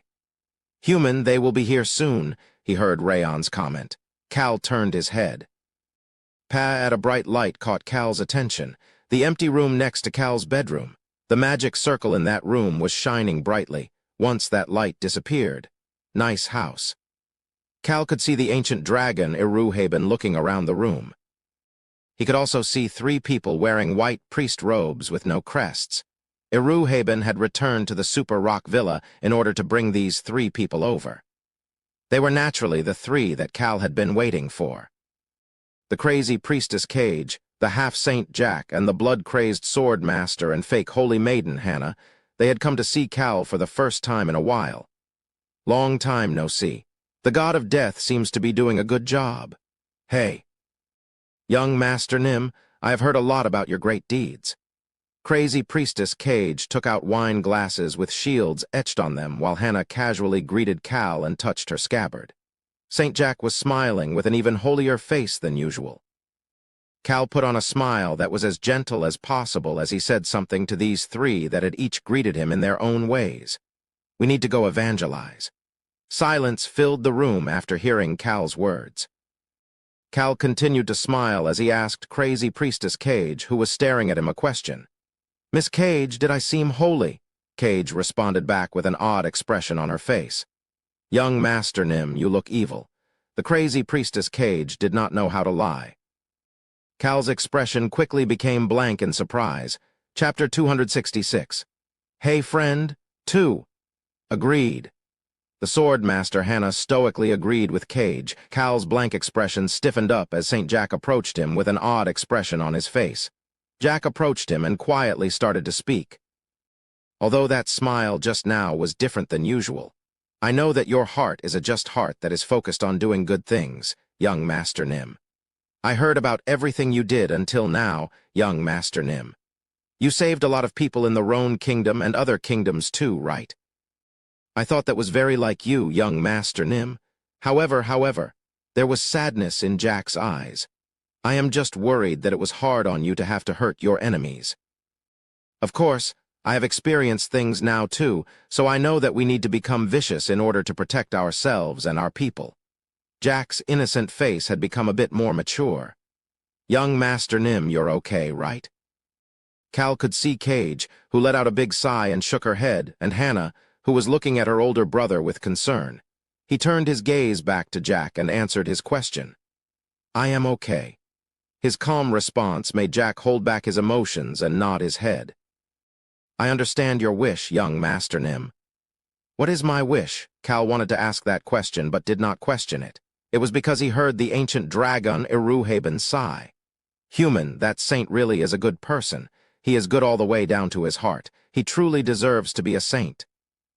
Cal ignored Rayon and looked toward Cage and Jack as he started to speak. Please rest for a bit. You can rest on the first floor with everyone else or rest in your rooms. Please relax while you are here. Cal then made eye contact with Hannah.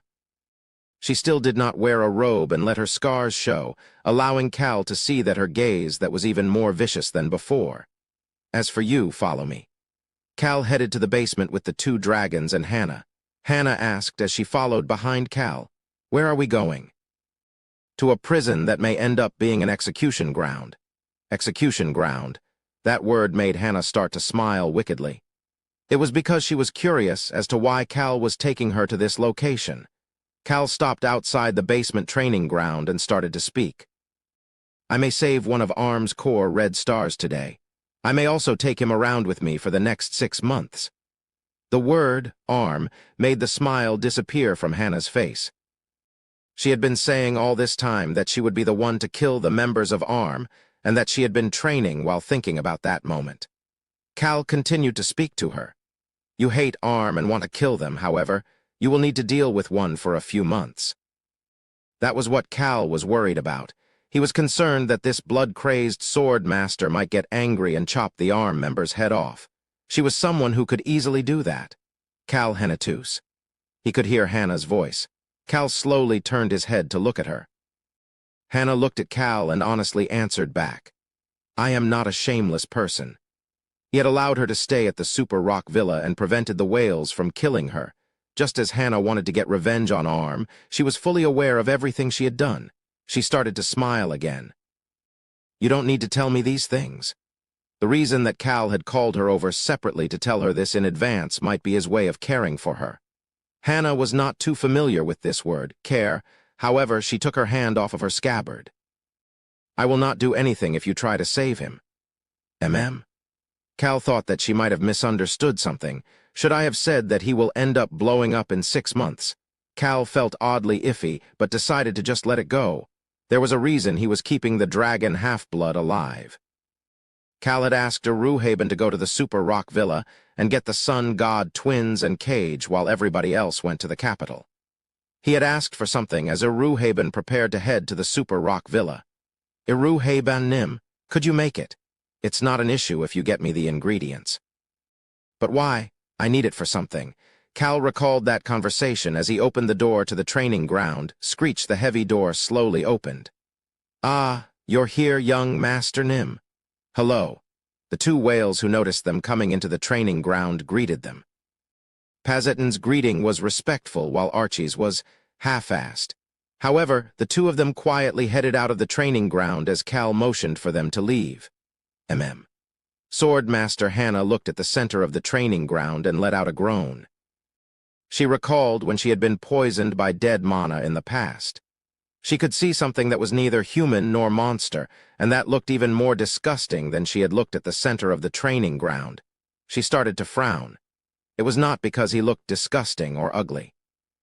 It was because it made her recall her past self. Why does this bastard only gather people like this? She found Cal interesting for picking up strays that were dying like this red star here and herself. However, Cal didn't find it to be interesting at all. It was just reality. A weak breathing noise filled the area. Cal approached the dragon half-blood close enough to hear that weak breathing before crouching down and making eye contact. Take your pick. The dragon half-blood tried to smile toward Cal, who got right down to business. However, he did not have any strength to smile as the week that Cal had given him had come to an end. The dragon half-blood looked at the ancient dragon Aruhaben, who was standing behind Cal. That was the first time he had a conversation with a dragon. It wasn't anything serious. However, the dragon half-blood wanted to chat one more time. The person he wanted to chat with was, naturally, Cal. He then opened his mouth to speak. Why do you want to keep me alive for 6 months? He needed to know before he made his decision. He was curious as to why Cal would keep him alive. Cal answered without any hesitation, You need to go back to your house. My house? Yes, Cal did not trust the dragon half-blood. No matter how sad of an upbringing he had that he couldn't help but become twisted, he still could not trust the dragon half-blood. It was because the dragon half-blood had a past history of wanting to kill him and his people. He cared more about the people around him than this bastard's sob story. That was why Cal had something to take care of with him while letting him live for 6 months. He told the dragon half-blood what he needed him to do. Your house, Arm. You need to guide me to where you stayed. Ah. The ancient dragon Aruhaben let out a gasp as a thought that went through his head. However, it did not reach the dragon half-blood, who continued to speak with Cal. If you wish to know the location of the base, isn't that something I can just tell you? How can I trust you? The dragon half-blood was at a loss for words at the immediate question. I cannot trust you. That is why you have to lead us there with your own 2 feet to show us. The dragon half-blood asked another question that came to his mind.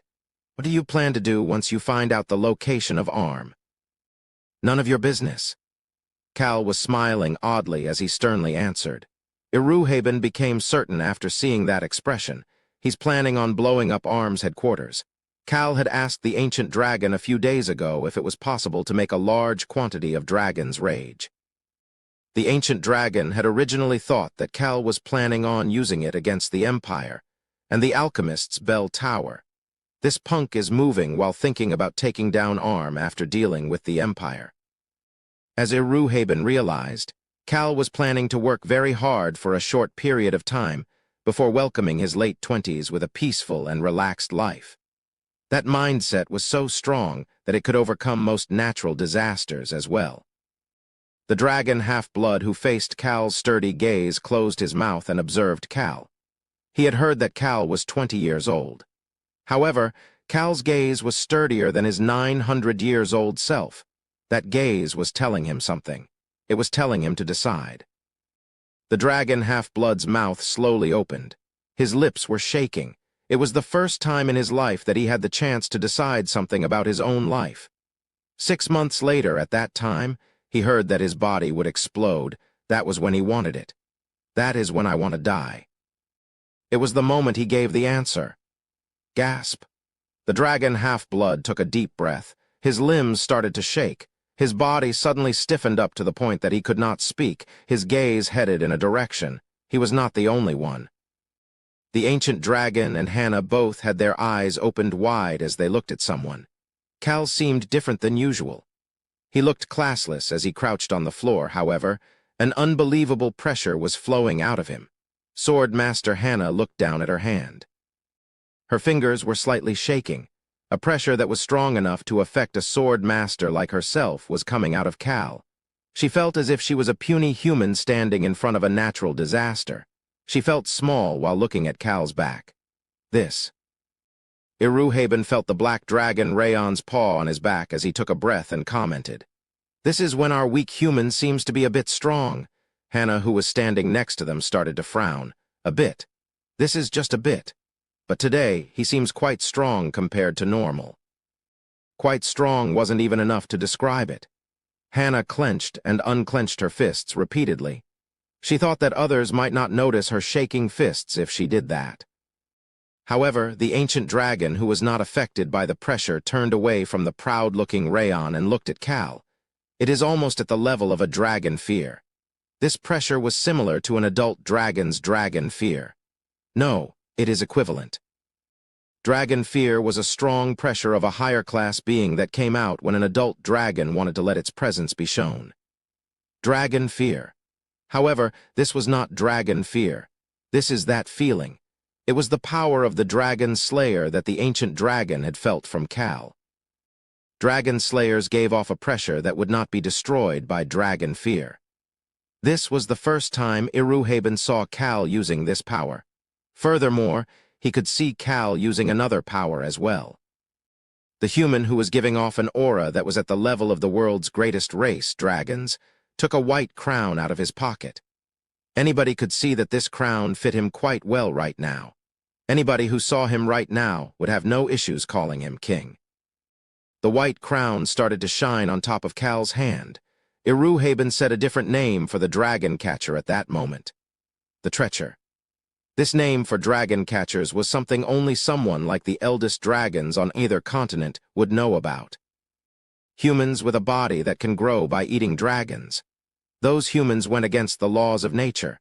They were not simply mutants nor variants.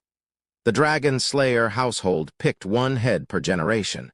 That head of household had the power to destroy the ecosystem. They were able to overcome the limitations of a lower race and successfully hunt dragons. Nature rejected such dragon slayers. That was why dragon slayers could not become kings. They simply existed outside of nature and fought against dragons. However, dragons did not hate these dragon slayers. Why?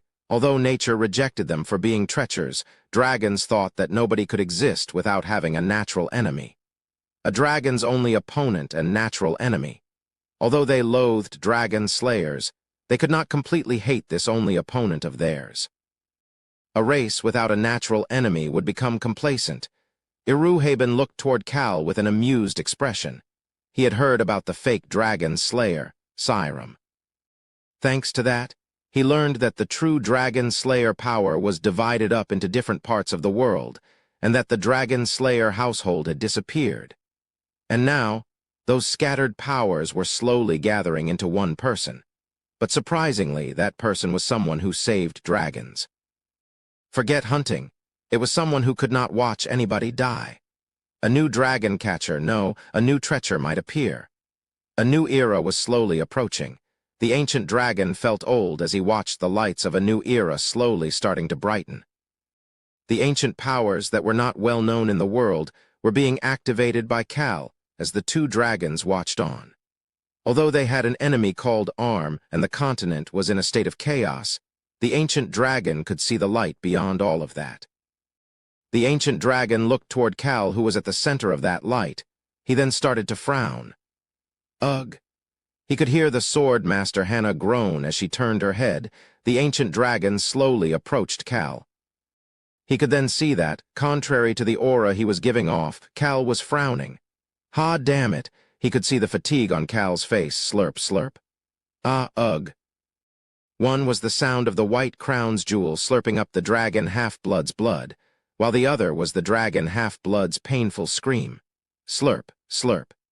The energetic white jewel was eating up the dragon's power within the dragon half-blood's blood. Although it might seem cruel, Cal had not healed the dragon half-blood's injuries from the last battle. He just did light touch-ups in order to prevent him from dying. Thanks to that, the crown was sucking blood out of the disgusting injury that Choi Han and Rayon had created on the dragon half-blood's stomach. Is he not going to die from blood loss? Honestly speaking, Cal was worried about the dragon half-blood who was screaming as if he was in a ton of pain. That was why he raised the strength of the dominating aura even higher. Cal was now using the dominating aura at max power. It was because of the advice from the owner of the dominating aura, the dominating aura. Do you know why you need this bluff of a power? People who don't know much about it would say that it is a good power for scamming others but useless in battle. That was the truth. It was perfect for scamming people. But there was a need for this power as well. It is to scam this crown. This aura is the only thing that this crown is afraid of in this world. Ugh, the dragon half-blood took a deep breath and fainted. Sigh. Cal's instincts told him what he needed to do right now, and he whispered to the crown, "Don't overdo it." He made sure that the dominating aura was fully activated. It was to the point that the ancient dragon had to stop approaching him as well. All of that aura was then focused on the crown. SH. Cal threatened it as the crown started to shake. "Listen to me unless you want me to cut you in half and grind you into a powder so that you disappear without a trace from the world." The ancient dragon became shocked. He's probably not talking to the fainted dragon half-blood. So is he threatening inanimate objects now? The ancient dragon stopped walking, wondering what was going on. However, Cal was seriously threatening the crown at this moment as well. "You disgusting crown bastard. I will destroy you one day." I said, "Ch-ch-ch-ch." The white crown was shaking visibly. Cal said one last thing to the crown. "Listen to me if you want to live for a long time." Slurp, slurp. The white crown started to drink the dragon half-blood's blood more slowly and gently. "Ho!" The ancient dragon watching this let out a gasp, however. Cal finally mumbled with a satisfied expression. "Too bad. I was hoping I could throw and then stomp on you like last time." Slurp. The crown stopped drinking and started to shake. "What are you doing? Are you not going to do your job?" However, the crown could not help but slowly suck the rest of the dragon's blood out of the dragon half-blood's body at Cal's comment. Cal turned his gaze away from the crown and looked toward the dragon half-blood. The dragon half-blood's black scales slowly started to disappear, leaving behind human flesh. It was proof that the dragon's heart inside the dragon half-blood's heart was slowly losing its strength. It was at that moment. Beep, beep. The video communication device sent the emergency tone. Rayon approached Cal and started to speak. "Human, it's that idiot Tunka. Tunka is calling." The Whipper Kingdom's commander Tunka. He was calling Cal. Cal calmly answered back. Ignore it. He could deal with the dragon half-blood first before calling him back. "All right, I will ignore stupid Tunka's call, but there is a message as well." "What is the message?" "Hey friend, I miss you. I need your help." That is what he said. What nonsense is this? When did I become Tunka's friend? Cal could not help but laugh in disbelief. Chapter 267. Hey friend, 3. Cal then moved the crown away from the dragon half-blood's body with an iffy expression on his face. Slurp, slurp. The crown seemed to be full. The white crown then let out an even holier light and started to give off an odd aura, but it did not matter. Clang, the crown was thrown aside. The crown left Cal's hand and slammed down onto the training ground floor before rolling away. Everybody focused on Cal's sudden action as Cal casually went to pick up the crown before responding. "I was just annoyed." Cal then started to think to himself, "I truly was born to be trash." The way he threw something that he did not like seemed very much like trash. This unlucky bastard, who? The ancient dragon had a calm expression on his face, however. He could sense the complication in Cal's mind based on his actions. Humans really are emotional creatures. This unlucky and sly bastard was also a genuinely good person, so Iruhaben could easily tell that there was a lot going through Cal's mind right now. However, Cal was actually not thinking about much. "Pazetin, Archie," he called out to the whales outside the training ground. The killer whale, Archie, peeked his head in after hearing his name. What is it, young Master Nim?" Cal turned away from Archie and looked toward the dragon half-blood. Archie gulped as he saw Cal turning away. He was currently hiding Watira's young brother, the half-blood humpback whale Pazetin, behind his back. "I want to see what is going on as well." "Push." Archie pushed Pazetin away and gave him an expression that seemed to be saying no before he looked back at Cal. As expected, even young Master Cal is weird. The aura that had flooded out of the training ground just now, that aura had given Archie the chills. Pazetin had felt it as well and wanted to look inside the training ground, however. Archie just thought that this was the case only because Pazetin was weak and did not realize the full extent of that aura. It was an aura that was even stronger than the Whale King, Schickler. Archie had never expected Cal to give off such an aura. There was a reason that Cal was close to 2 dragons. That was why Archie could not believe it. How could they tell me I need to protect this human because he is weak? He felt that Cal's group was filled with people speaking nonsense. He recalled how the palace-destroying trio had thrown a fuss about how they needed to protect Cal. I guess I have matured and realized how big the world is. Archie was proud of himself, but wondered how the trash of the ocean had ended up an adult like this. Archie, who was smiling and congratulating himself when he made eye contact with Cal again. "What are you doing?" It's nothing, young Master Nim." Archie got rid of that silly smile and looked toward Cal. Cal pointed to the dragon half-blood. Archie gulped while looking at the dragon half-blood. He could see a human with a pale face. He could not feel any strength other than that of a normal adult human. I guess the traces of a dragon haven't disappeared, though. There were still traces of a dragon left on the dragon half-blood. Archie could see parts of the dragon half-blood's body, because he was still wearing the same thing that he had worn while they were fighting. Archie looked at the upper left portion of the body, the spot where his heart should be. There was still a dragon's scale left on the heart. Although the powers of a dragon were gone, the traces of a dragon on the human heart, that attribute, was still there. Archie could hear Cal's voice as he continued to look at the dragon half-blood. "Put him in an empty room. Don't forget to tie him up." Cal looked at the rag-like robes and the dragon half-blood's messed up and bloodied body underneath. It was a human's weak body. He headed out of the training ground and walked past Archie. He said one last thing as he passed by. Make him look more like a person. The ancient dragon, Iruhaben, let out a sigh-like laughter. It was Cal's way of confirming that the dragon half-blood was fully human now, more like a person. Although it was the same thing, using the word person made it seem more affectionate than saying human. Iruhaben felt an unexplainable emotion. The traces of the dragons that the dragon half-blood had eaten were gone other than the small amount still left on his heart. The only thing left were the traces of the eastern continent's ancient dragon, Olean, who was eaten by the fake dragon slayer. Archie's voice echoed inside the training ground at that moment. Young Master Nim, I am a whale beast person, so I know how to make him like a beast person, but not like a person." Archie heard Cal's sigh and responded in reflex. I remembered, now I know. I will make sure he is completely like a person." Archie could not understand why his mouth was saying the things it was saying right now. However, Cal was not interested in the chaos inside Archie's mind. He peeked toward the sleeping dragon half-blood before heading to his bedroom. He recalled what Iruhaben had told him before. Before Iruhaben left to get the trio from the Super Rock Villa, he had told only Cal about the conversation he had with the dragon half-blood in the underground prison. The White Star, ARM's leader, supposedly has another organization other than ARM. That is the main organization. ARM was only a subordinate organization. If that was the case, then what was the main organization? Where could it be located?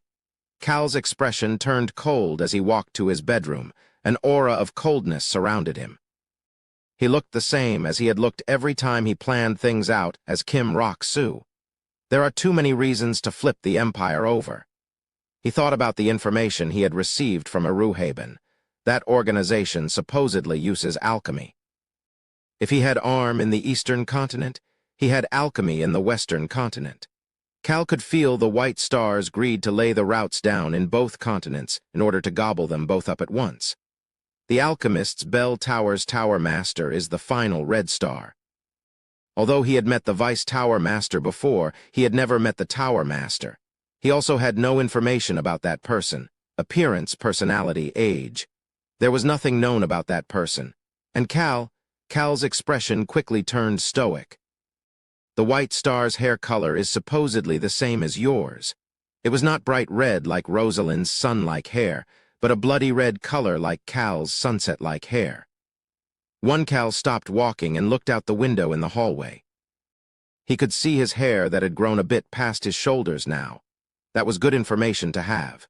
Cal thought about this enemy who had the same colored hair as him and gave off a similar aura, and started to smile. He could slowly start to get an image of this unknown enemy. He said that the way he smiled underneath that mask seemed very similar to you. Cal could not help but smile even more. He used that information as well as his reflection in the window to draw out an image of the leader at the top of the enemy hierarchy. However, that smile quickly disappeared. Long time no see. My friend. Wow, hearing it again gave him the chills all over. Cal was frowning as he looked at Tunka through the video communication device. Cal looked as if he had eaten the most bitter medicine in the world. Since when have I been your friend? I told you that I am a bad guy and someone you shouldn't trust. Agu, my ears. Tunka's laughter was loud. Cal looked at the children averaging 9 years old who were covering their ears in a blind spot of the video communication device before flinching at Choi Han caressing his scabbard and looking back at Tunka. Be quiet, or Choi Han is going to beat you up. Kehe. Tunka suppressed his laughter and casually commented, I saw the information Crown Prince Albru sent over. The Empire is aiming for us again. That's His Highness to you. Yes, His Highness. The information that His Highness sent over. It's the truth. Cal's blunt response made Tunka observe Cal without saying anything. Cal was looking right back at Tunka. Tunka seemed even more wild and violent than before. His physique had become even more muscular. This meant that the Whipper Kingdom had not just been sitting back and watching the other kingdoms fighting against each other. I've been waiting for the right moment as well. Cal chuckled at Tunka's response. However, that slowly disappeared. Whether it is the Empire or Umpire or whatever it may be, I will rip apart anybody who shows up. The crazy bastard who had flipped the Whipper Kingdom over and aimed for the Empire. Cal had thought that the crazy bastard might have calmed down a bit, but that was not the case. Kehe, the sense of strong individuals are coming from the Empire. I've been waiting for too long. His laughing face does not seem normal. He did not seem crazy. The bastard who should be going wild seemed to only have become vicious as he waited to strike. Cal decided he didn't need to hear anymore. That was why he just said what he needed to say. This was easier to do. Tunka, because of that? Tunka, who had been laughing while thinking about fighting, turned to look at Cal as he heard Cal's voice. Are you good at playing with fire? Tunka flinched, the pillar of fire that had surrounded Maple Castle. He hated fire ever since that moment.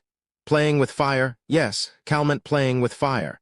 He wanted to show those Empyrean bastards the ways of a crazy bastard. An idiot doing crazy things should be very scary. Cal could not help but laugh. Yes, how about a sea of fire? A sea of fire? What about beating things down? That's my specialty. Tunka responded on reflex before flinching after seeing the smile on Cal's face. However, he soon joined in and started to smile as well. He knew that something big always happened when Cal smiled like this. The itchy eyes of the tyrant started to sparkle. Cal soon gave him the words that he was waiting for. I'll be there soon. I'll be waiting for you. You truly are the only one to help me when I am in need. You really are my friend. I told him I'm not his friend. Cal started to frown. His original plan was to go to Tunka first. However, it was time to change his plans. I'll take my time to get there. Thanks, my friend. Tonka seems to be maturing, thank you very much. Click.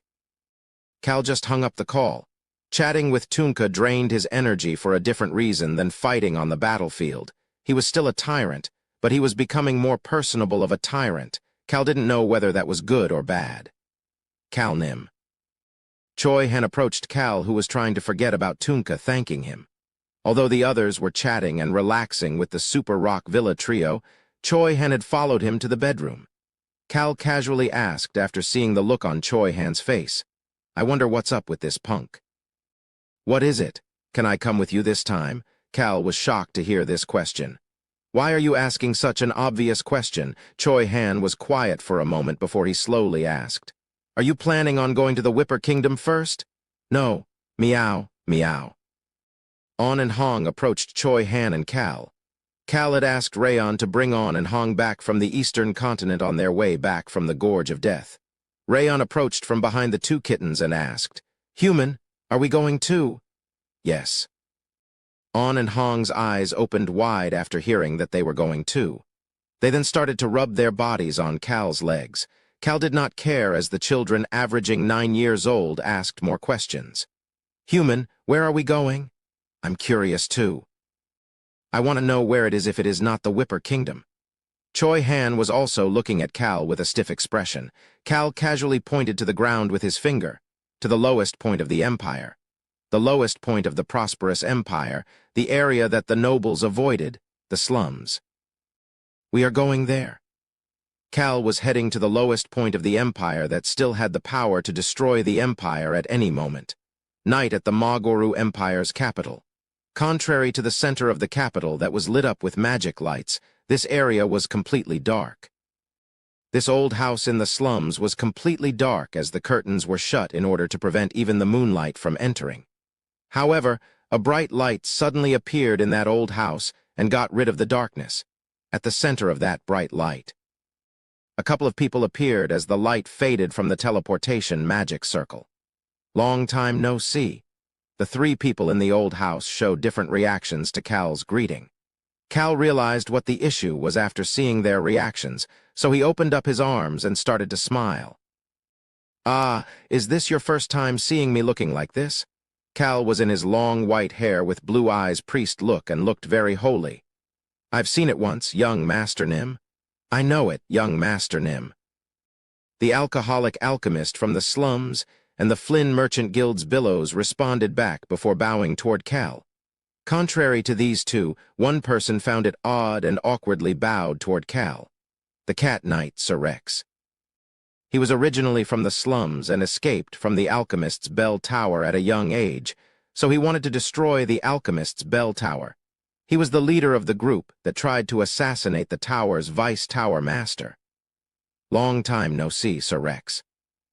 "I'm sure you recognize me after hearing my voice." Sir Rex smiled awkwardly at Cal's gentle tone. "Yes, of course I do. Young Master Nim." Sir Rex answered like that, but still gulped after looking at Cal wearing a priest outfit as well as the others behind him who were in white robes as well. He knew because he was a knight. The people hiding their faces inside those white robes were all strong individuals. However, there was a different reason that he gulped. Meow, meow. 2 kittens. The 2 young kittens walked up to Rex. They then looked up at Sir Rex. Rex's body froze the moment he looked into their eyes. He could feel an unknown sense of pressure coming from them. It was at that moment. Tap. Rex looked at the hand that was on his shoulder. It was Cal. "All right, I guess I need to introduce all of you to my group. Everybody already knows who Billows is." Cal was about to start introducing the alchemist and Rex to his white robe brigade. "All right, let me introduce Sir Rex first." "Young Master Nim, should I introduce myself?" "No need. I need to do your introduction." Rex felt something was odd after hearing Cal's response. Why does he need to do it? "I am perfectly capable of introducing myself." However, that question soon disappeared. Cal's calm voice echoed inside the old house. "Sir Rex is the person who will suppress the Emperor and the Imperial Prince and take their place." "What?" Rex looked toward Cal in shock. No voices could be heard in the old house. Silence filled the area. Cal was the one to break that silence. "In simple terms, he is the central player for this revolution." "Excuse me?" What?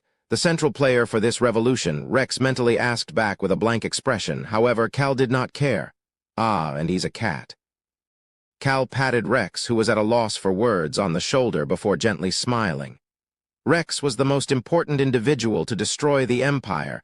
It was at that moment. He's a baby. He's a baby like us. Cal flinched and lowered his head. On and Hong were snickering at tapping away at Rex's legs. A baby. Rex is a baby. Cal looked at the adult Rex and his pupils started to shake. This full-grown man is a baby, On and Hong continued to speak. This Hyung is part of the Fog tribe. I can smell the Fog tribe on him. It looks like he ran away like us. Am I wrong? The Fog tribe. The same Fog tribe that is known for being the cat tribe that is most talented in assassination and poison. The same tribe that On and Hong ran away from. He remembered that Rex had been thrown away as a kid and raised by human parents.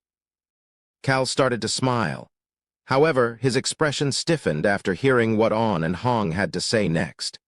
He's an older Hyung, but he's still a baby because he hasn't gone through his first berserk transformation. He's right. They said all cats are babies until we go through our first berserk transformation. He's the same as us. He hasn't done what? Isn't he in his mid-20s? Cal turned his gaze away from On and Hong and looked at Sir Rex. Do you know much about beast people? Sir Rex flinched before answering Cal's question. Not much at all. Tap. Cal lowered his head after feeling a tap on his foot. This Hyung is going to become the Emperor? Cal weakly nodded at Hong's question. How shocking. Amazing. Ooh, the weak human continues to say whatever he wants. Cal could hear the children averaging 9 years old's voices in his ear and in his mind. He was definitely talking about the revolution, and the new emperor, however, the children destroyed the moment. Cal looked around and saw the sword master Hannah snickering underneath a white robe before looking back at Sir Rex. Rex was a just person who became a knight, but still wanted to get revenge for the people of the slums, his family, and those who unfairly lost their lives.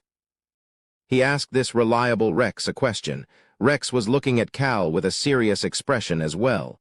Sir Rex, is this your first time seeing other cats? Yes, sir. I was the only cat I've ever met.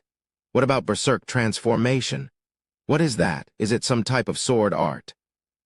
Cal was at a loss for words. He then got the chills. He had this feeling that he was going to be overworked again. His gaze was focused on the innocent faces of the 3 kittens who had not had their first berserk transformations yet. 1. Still not sure how the sun is red, but just go with it. It is another world. Could be a different star. Chapter 268. With love 1. On and Hong's innocent faces that were looking at Cal turned toward Sir Rex. Hong seemed to be very shocked. He really is a baby.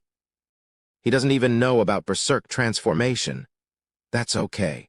He can learn like our youngest if he doesn't know. He seems like an adult. On prevented her younger brother Hong from approaching Sir Rex with her front paw as she calmly answered back. Of course, Sir Rex just had a confused expression on his face as he had no idea what was going on. Cal asked calmly, similar to how On had answered. Sir Rex, as a cat, did you never look up any information on beast people because you were curious? There was no such information when I was in the slums, and I had no time once I became a knight. There was no way for him to figure out that information when he was young because he was in the slums, and he could not do anything that stood out once he became a knight as he was planning for his revenge. Most importantly, I thought that it would be bad if they found out that I was a cat. Pat. Hong, who still managed to approach Rex, patted Rex's foot in understanding, making Rex flinch and stiffen up with each pat.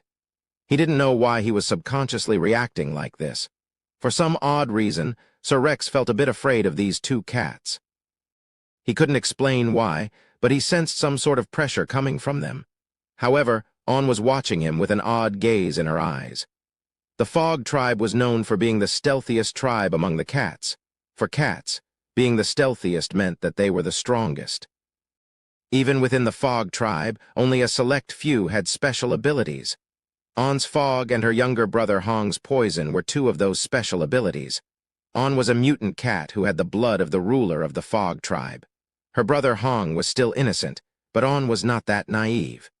3 years. It wasn't a large age gap with her younger brother. However, Ainz had taken her younger brother and escaped from the tribe that had thrown them away. They ran away in January of the year that she had turned 10 years old. Spring of that same year was when she had met Cal. Ainz's eyes looked over Sir Rex once more before turning back toward Cal. Cal saw Ainz lifting her front paws up, asking to be held, and picked her up, even though this was not her usual tendency. Ainz grown quite a bit too. Cal wasn't thinking about much as he picked on up and noticed her weight. He heard Ainz's calm voice in his ear. "I'm stronger than Sir Rex." Cal suddenly flinched. He had brought the kittens because he wanted Sir Rex to have people he could feel close to, as well as because it was nagging on his mind that he had left Ainz and Hong behind last time. But what was this little girl saying? "Looks like I'll be getting a new subordinate." Cal became anxious after hearing Ainz's casual comment. "Who? Sir Rex?" The 12-years-old Ainz is going to have Sir Rex as a subordinate. Cal's pupils shook for a moment. On the other hand, Ainz was happy that she might be able to help Cal. Cal looked at Ainz while Ainz looked back at Cal. The two exchanged glances. Ainz then smiled before swiftly jumping out of Cal's arms and landing on the floor. She then gracefully walked away from Cal. What the hell? Cal watched Ainz walk away in bewilderment. Ainz and Hong. The two of them were similar to Rayon for Cal. They were just children that Cal took in. Locke's siblings were the same. However, Cal knew that Ainz was not one to speak nonsense. He suddenly realized something. He didn't know anything. "There's pretty much nothing that I know about the cat tribe." He only knew the basics. Part of the reason was because the cat tribe was a stealthy tribe, and not much was known about them in general, however. For Cal, who only learned about beast people through the novel, he had no way of knowing about the cat tribe that never appeared in the first 5 volumes. Of course, he had heard about Ainz and Hong's situation and learned about the Fog tribe and mutants, but that was not enough. Cal looked at Ainz and Hong and realized that there was one more thing to add to his plate of things to do.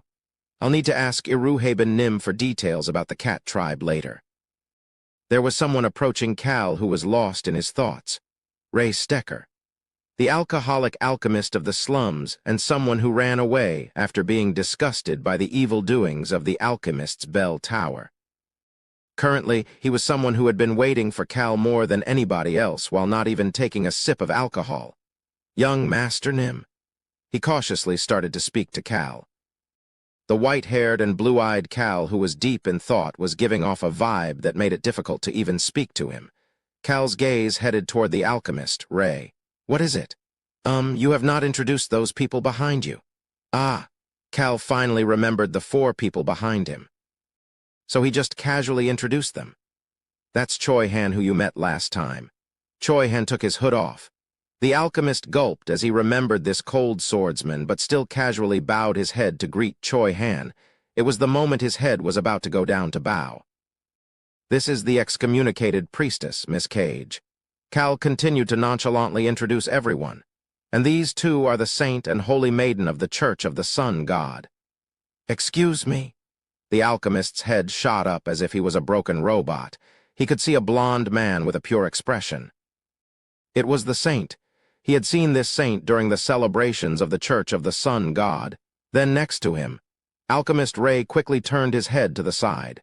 Gasp, he then became anxious. The face of the person he knew to be the Holy Maiden was there, however. It looked disgusting with what seemed to be black spiderwebs on her face. She was still blonde, and had the same smile she had as a Holy Maiden, however. Her expression, her gaze is different.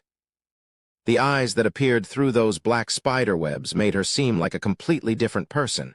He heard Cal's voice at that moment. The Empire and the Alchemist's bell tower used dead mana bombs that turned the Holy Maiden Nim like this. Ah! Both Alchemist Ray and Sir Rex gasped. This was especially the case for the Alchemist Ray, who had participated in the dead mana experiments the Alchemist's bell tower had conducted on the children of the slums. Thanks to that, he had to cut off his hand that was poisoned by dead mana and had to hide in the slums while living in regret. The alchemist started to frown. The dead mana bombs were made because he had participated in experiments like that. The Holy Maiden was sacrificed to that bomb. More importantly, people were starting to be harmed by those bombs. That fact made the alchemist Ray's remaining hand start to tremble. He realized something at that moment. You end up dying if you are poisoned by dead mana. That was what happened unless they did something similar to what he had done and cut off the poisoned area right away. The only other way was to become a necromancer. Otherwise, you die. He heard Cal's serious voice at that moment. However, thanks to the power of the sun god, the just power of light, and the power of hope to save the innocent believers who are being used without their knowledge, both Ray and Sir Rex looked toward Cal. Cal put on a gentle smile and finished his sentence once he made eye contact with them. She overcame it. Ah. Both the alchemist Ray and the crazy priestess Cage let out gasps at the same time. Both of them were shocked. However, the reason they were shocked were different. Cage looked toward the fake holy maiden, Hannah. Hannah seemed to be in disbelief as well. Cal didn't care as he put on a serious expression and continued to speak to the alchemist and the cat knight. Because of that, she lost all of her divine powers of the sun god. The alchemist started to frown, and his shaking pupils focused on the holy maiden. The holy maiden's face was already in a frown. How hard it must have been for her.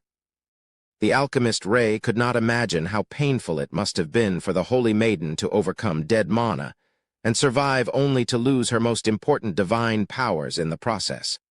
Of course, Hannah was frowning for a different reason. However, she held it in as she waited for Cal to continue speaking. However, Cal's next words only continued to shock the sun god twins and the crazy priestess. Cal used his holy-looking white hair and blue eyes to deliver that holiness to the alchemist. However, she did not despair over the fact that she lost her divine powers and picked up the sword in order to create a new church of the sun god on this ground to brighten the future days of the believers. St. Jack clasped his hands together. There were some things that Cal said that were different than the truth, but his heart is in the right place. That was what the saint found to be important. Cal was doing all of this in order to save people. He believed that Cal's desire to save people would be the light for this chaotic western continent. That was why he could smile gently. That smile convinced the alchemist as Cal's voice continued at that moment. The Holy Maiden Nim's sword and the Saint Nim's original holy healing abilities will join the two of you. Cal looked toward the alchemist and the cat knight. There was an order he had given the two of them. Persist. The two of them had done just that. Cal would reward these two who persisted. Billows? Cal took something out of his wide sleeve. Billows flinched after seeing the item. Young Master Nim, Cal threw that item toward Billows. Eek! Billows was shocked but still managed to catch the item. He looked down at his palm, a golden plaque. The golden plaque with the crown prince's insignia was shining brightly, unlike everything else in this old house. It was the item that Cal had received for this task. Of course, this was unrelated to his personal reward. Billows grasped the golden plaque tightly in order to hide his shaking hands as he looked toward Cal. Sir Rex and the alchemist Ray did not know about the identity of the item and looked at the two of them in confusion. Young Master Nim, what is it that I have to do? The merchant Billows immediately asked for his role. Cal happily responded back. Starting today, gather all alchemy ingredients that you find on the market. Alchemy. That word made Ray Stecker flinch. However, Cal wasn't done just yet. He continued to speak to Billows. You can use as much as you want. It wasn't his money anyway. However, Cal knew about the value of money. Money could buy many things other than just items. What he needed to buy this time was a bit expensive, by people's mouths. Billows immediately understood what Cal wanted, people's mouths. That meant rumors. Cal told the merchant whom he expected to have understood the message that he needed spread. The sun will rise again when the empire is in danger. That day, everyone will face the sun in the middle of the night. The sun in the middle of the night. Billows could not tell what Cal was planning. However, he started to smile as he asked. It was a smile that was full of greed. I'll be rebuilding the bell tower and the palace once they are destroyed, right, sir? Don't ask me something so obvious. Billows clenched his fists as Cal's response. He could feel the golden plaque in his hand. Just the fact that he was tied to Cal Hennetus was putting him many steps closer to becoming the owner of the Flynn Merchant Guild. I will go by the mouths that will shake the capital. Billows bowed deeply and accepted his order. The alchemist who was watching this made eye contact with Cal, who started to speak. Bring other alchemists. They can be ones in hiding or in seclusion. Bring all the alchemists that you can reach. Ray Stecker would become the core of the new alchemists. Cal did not wait for his response before turning his head. And Sir Rex, yes, sir. Gather up all of your group members who are in the slums. Rex's subordinates who had gathered together in order to take down the alchemist's bell tower. Sir Rex thought that the time had finally arrived and bowed his head as he opened his mouth to respond. However, he could not help but flinch. Meow. Meow on and Hong meowed, and light filled the old house one more time. Pat. The teleportation magic circle flashed once more. There's someone else. Huh, Ray, Sir Rex, and Billows all became worried at this unexpected teleportation. However, Cal approached the person in front of the newly teleported group. It was a knight.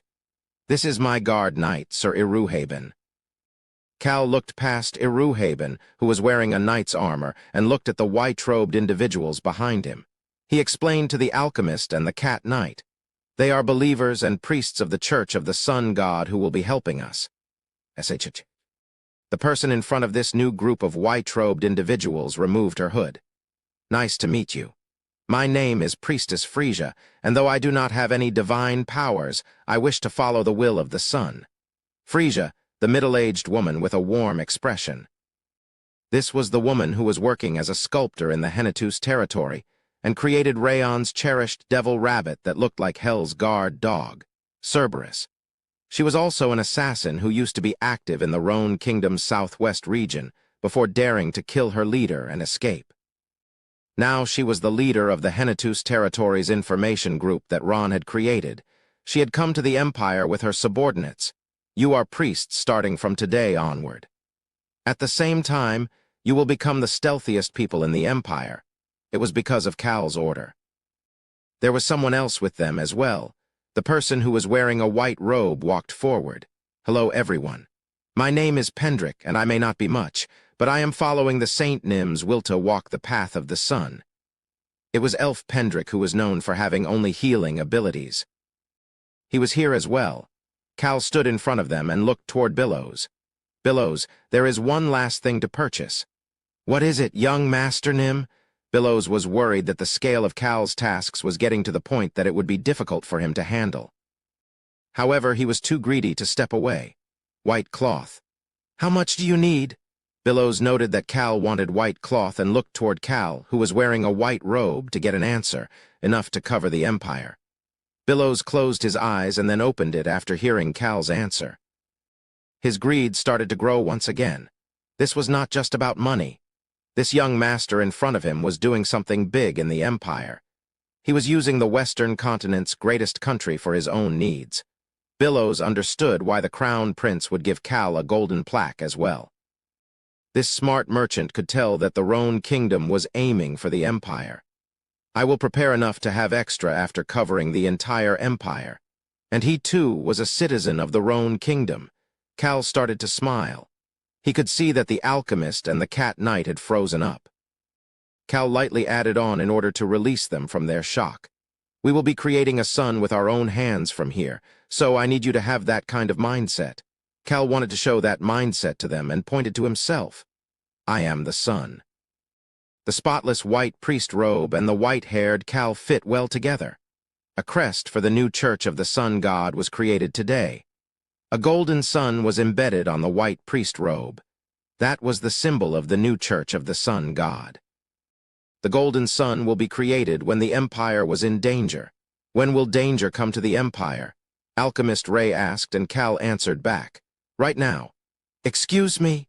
I am going to create it right now. Cal had a relaxed smile as Pendrick handed him a bill from Crown Prince Valentino. The waves of war were already being created underneath the surface. The Magoru Empire wished to be the center of the Western continent and get rid of everyone else. However, unfortunately, the current center of the Western continent was elsewhere. Grrr. This area was still covered in debris from the incident. It was still burnt black even after almost 2 years. Grrrr. Grrrr. Cal listened to the cries of animals as he reached his hand out to the woman who was riding on a black animal that fit this desolate region well. Young Master Cal. Long time no see, Miss Lena. Latana, the queen of the jungle. She grabbed Cal's reached-out hand and elegantly got off of her friend, the Black Panther. Young Master Cal, is the Alliance finally doing something? Cal smiled at Latana's question. The Roan Kingdom, Breck Kingdom, Whipper Kingdom, the Jungle, and the Whale Tribe. The center of the Western continent was the alliance of these 4 kingdoms and 1 tribe. Cal recalled the message from the Caro Kingdom's crown prince, Valentino. The Empire would soon declare their intentions while thinking that the Caro Kingdom had its back. They will say that they will reclaim Maple Castle. It was degrading for the Empire to do an ambush. The Empire probably didn't want to do something that even Tunka didn't do. Crown Prince Valentino was quite respectful as he delivered his message to Cal. Cal opened his mouth to speak. Miss Lena, when the Empire makes their declaration. Cal looked at Section 1 of the jungle that was burnt down by the Empire and the Alchemist's Bell Tower. He had used the dominating water to put the fire out, however, there was no greenery, and it was still desolate. The restoration was pretty fast, however. It was difficult to expect a forest to have regrown after only about a year and a half. However, thanks to that, there was a large plain in Section 1 of the jungle now. Cal slowly continued to speak. When the Empire declares that they will take Maple Castle back from the Whipper Kingdom. At that moment, Cal looked at Latana and the Black Panther's back that was in front of him. Let us strike the Empire. Behind Latana in Section 1 of the jungle, tens of thousands of warriors that were filling up that entire plain were ready to go fight. Latana, the ruler of the jungle and its greatest warrior, had led the warriors of the jungle up here. Cal continued to speak to her. Your Majesty, the time has come. The Empire had destroyed Section 1 of the jungle and the homes and livelihood of the jungle residents. It was finally time to get their revenge. Chapter 269. With love too. Revenge? Queen Latana's eyes opened widely as she asked in confusion. Latana smiled and responded back after seeing Cal flinch in bewilderment. It is just judgment. Oh, Cal held back this gasp of surprise. How arrogant of a phrase was it to call this judgment? However, she was someone who had brought the 14 sections of the Western continent's southern jungle that were 3 times the size of the Empire under her control. The jungle was somewhere that nothing, neither magic nor technology, were developed anywhere near the other kingdoms. However, they had developed in a different way.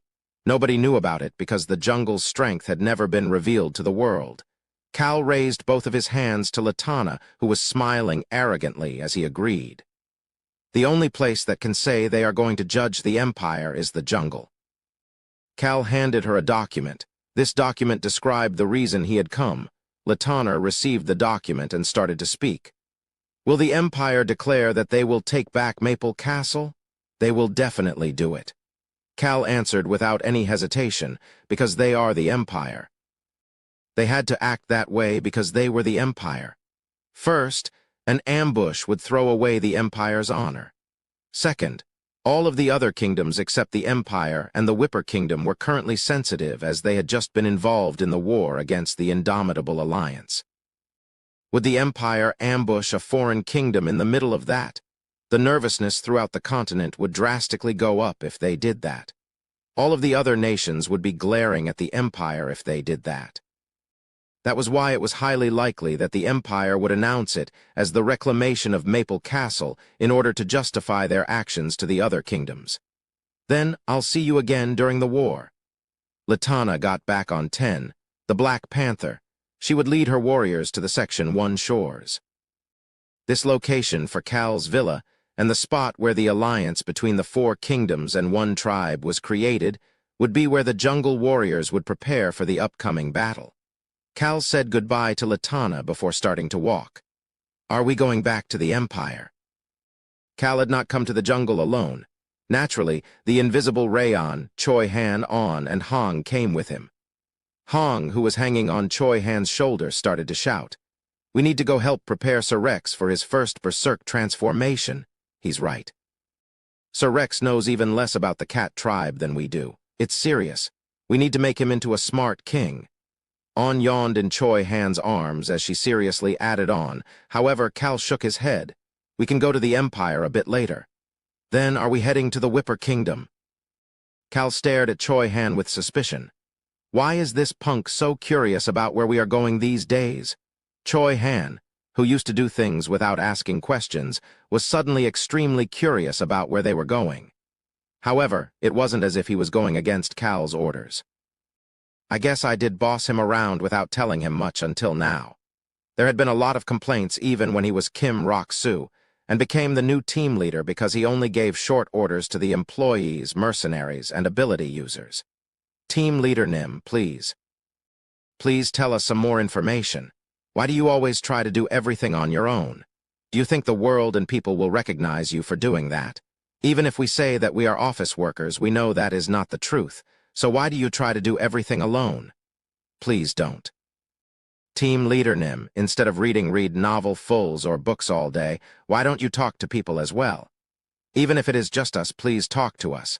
Please, team leader Nim, we feel the same way you do. Although we put on a facade and work in secret, we feel the same way you do. Cal, no.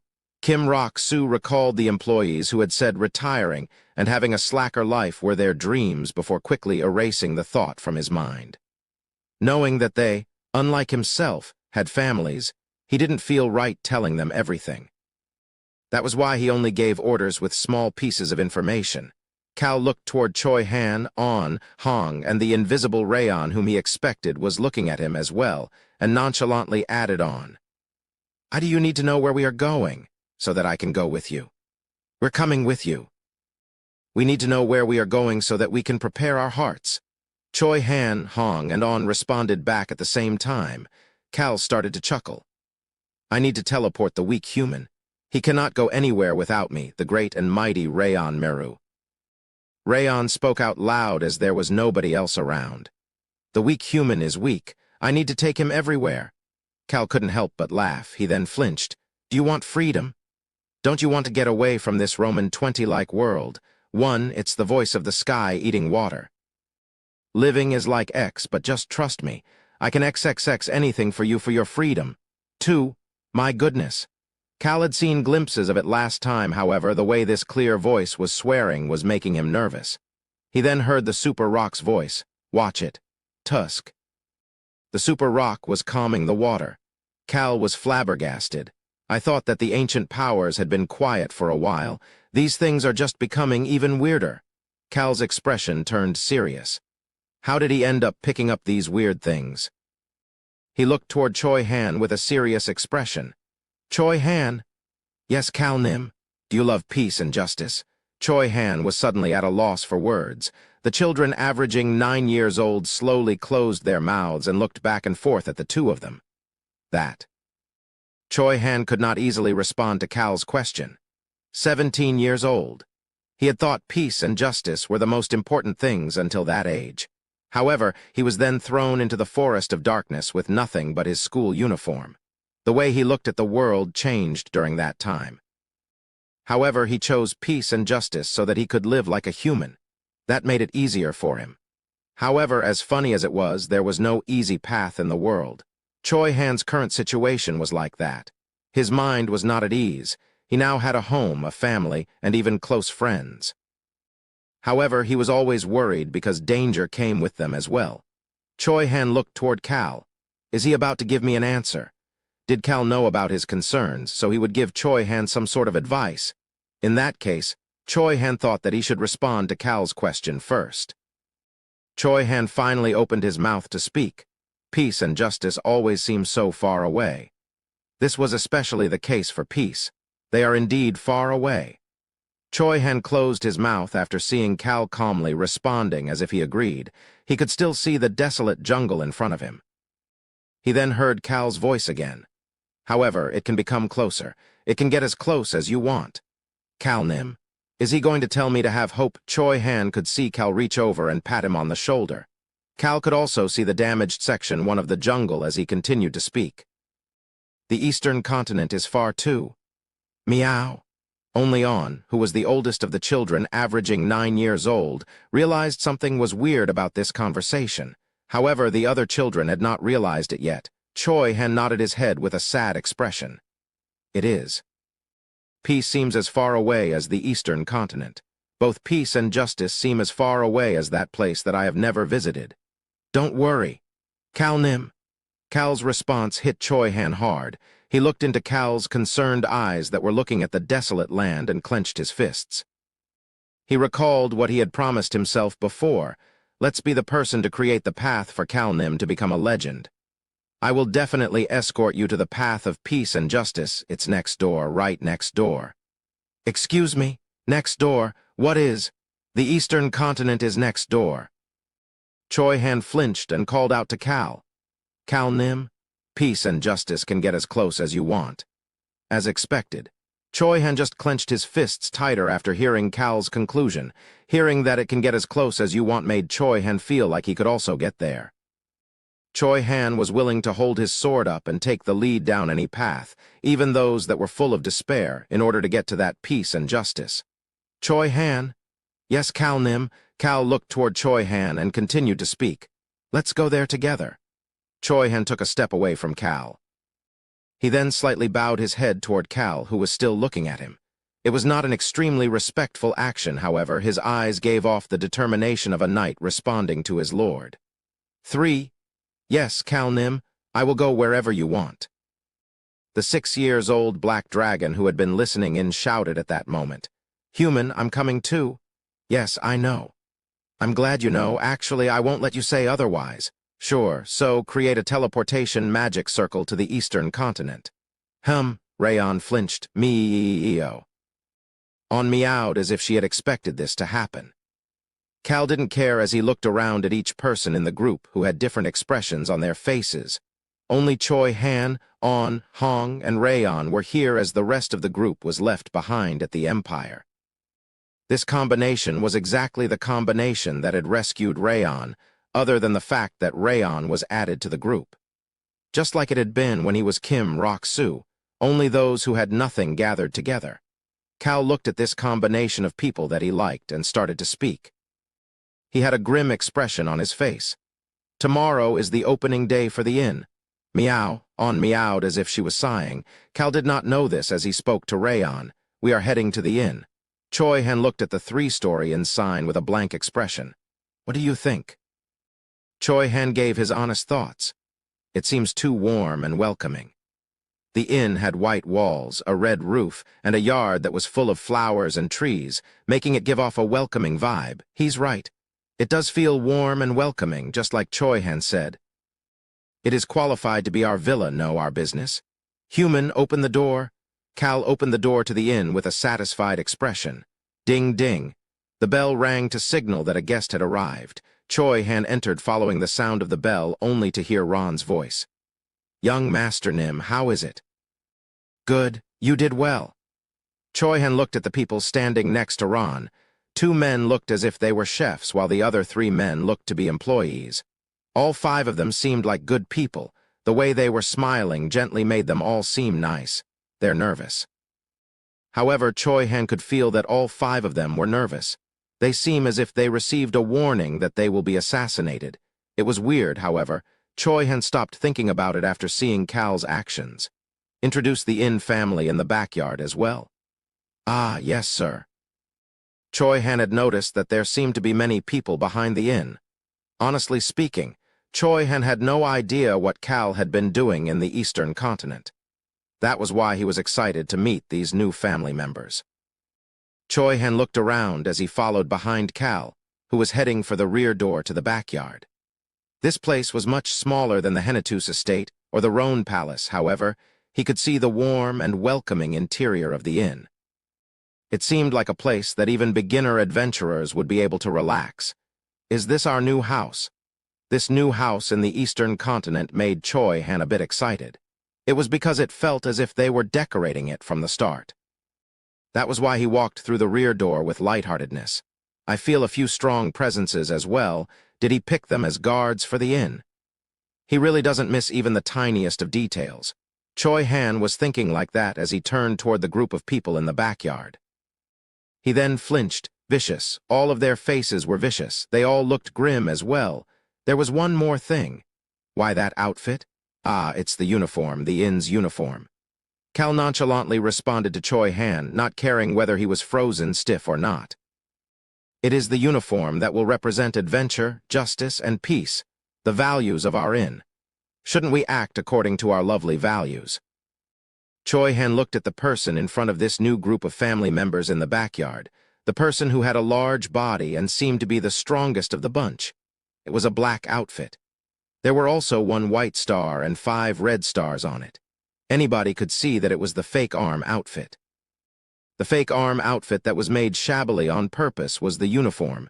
Choi Han looked toward Cal, who took an outfit out of his spatial pocket bag and handed it to him. It's yours. Thank you very much. There was 1 red star on the black outfit. It was just as shabbily made as the rest. He heard Cal's voice at that moment. This will be the start in order to bring peace for everyone. Choi Han carefully grasped the clothes as he answered back. It is not far. Correct. What is it that I have to do? Another voice shouted in Cal's mind as Choi Han asked that question. Time to throw away money. It's finally time. The fire of destruction. That cheapskate fiery thunderbolt spoke up for the first time in a while. I have never forgotten how angelic you looked as you threw all of those silver coins away. You looked even holier than the silver coins. Cal took another outfit with a red star out of the spatial pocket bag. The fiery thunderbolt was still speaking. Didn't you tell that punk named Tunka to play with fire? That was the truth. Cal did tell Tunka to play with fire. I'm sure you know. The fire of destruction added on in a quiet voice. I am. Well, this power is perfect for that. Naturally, Cal knew that as well. That was the reason he stopped by the eastern continent right in time for the grand opening. He came to create the final key for the battle against the Empire. Cal looked toward the mountain bandits with vicious expressions and Choi Han as he started to speak. Today is the inn's grand opening. The normal and warm grand opening would take place during dinner time. However, once the sun goes down. And starting tonight, we will take down the Liban city's underground organizations one at a time. Those organizations will easily be destroyed with a single swing from Choi Han's sword. Cal did not hide his smile. Cal calmly proclaimed as the former bandit leader's face turned pale. Ah, our organization's name is the Real Arm. If someone asked, who are you? They just honestly had to say, we are the Real Arm. It was the perfect name to respond to that question. Weak human, are we saving the eastern continent now too? Cal ignored the 6-year-old who was saying something scary as he took out a robe with a red star on it. 1. Roman 20 is used by author to self-censor himself. 2. More self-censoring and no XXX does not mean sex. She is not saying she'll prostitute herself. Maso says just erase 1X and save myself the trouble, but author had XXX, so SMH. 3. Respectful would have been bowing at the waist for a 90-degree bow. Chapter 270. With love 3. Liban City, the free city for adventurers and mercenaries. However, it became a lawless city for pleasure once the sun went down. This was especially the case for the east side of Liban City that was controlled by the underground organizations. Choi Han was deep in thought while standing on top of a building's roof. The sun is setting. The sky was turning red from the sunset. It made him recall something from tens of years ago. He had not been very strong at that time, and there were many carnivores that could threaten him in the forest of darkness. That was why he headed home whenever he saw the sky turning red through the lush trees. His home was a cave or a hole in the ground and changed every 2 to 3 days. I guess it wasn't really a home. I never stayed anywhere long-term. It was as Choi Han watched the sunset and recalled the desperation he felt at that time. So, you're saying we need to kill this Mostu first? Choi Han quickly came back to reality at Cal's harsh words. Yes, sir. The balance of power that was 5-5 just 6 months ago is now 6.5 3.5. Of course, the 3.5 is Mostu's share. The Mount Lieb's former bandit leader responded with excitement. Mostu's faction and Arm's faction were currently engaged in a fierce fight for power in the free city Liban's underworld.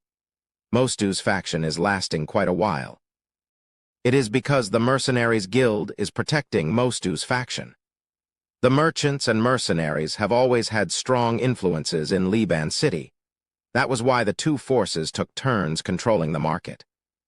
It was no surprise that they had a close relationship with the underworld, and that corruption was rampant. Even if Arm was the Eastern Continent's strongest faction in the underworld, they could not have a negative relationship with the Mercenaries Guild that had branches all throughout the continent. That was why they were slowly and carefully taking down Mostu's faction without touching the mercenaries. You could say that they were going at it at a leisure pace. Cal nonchalantly commanded the bandit leader, who finished his explanation. Head down. Yes, sir. I will see you again soon.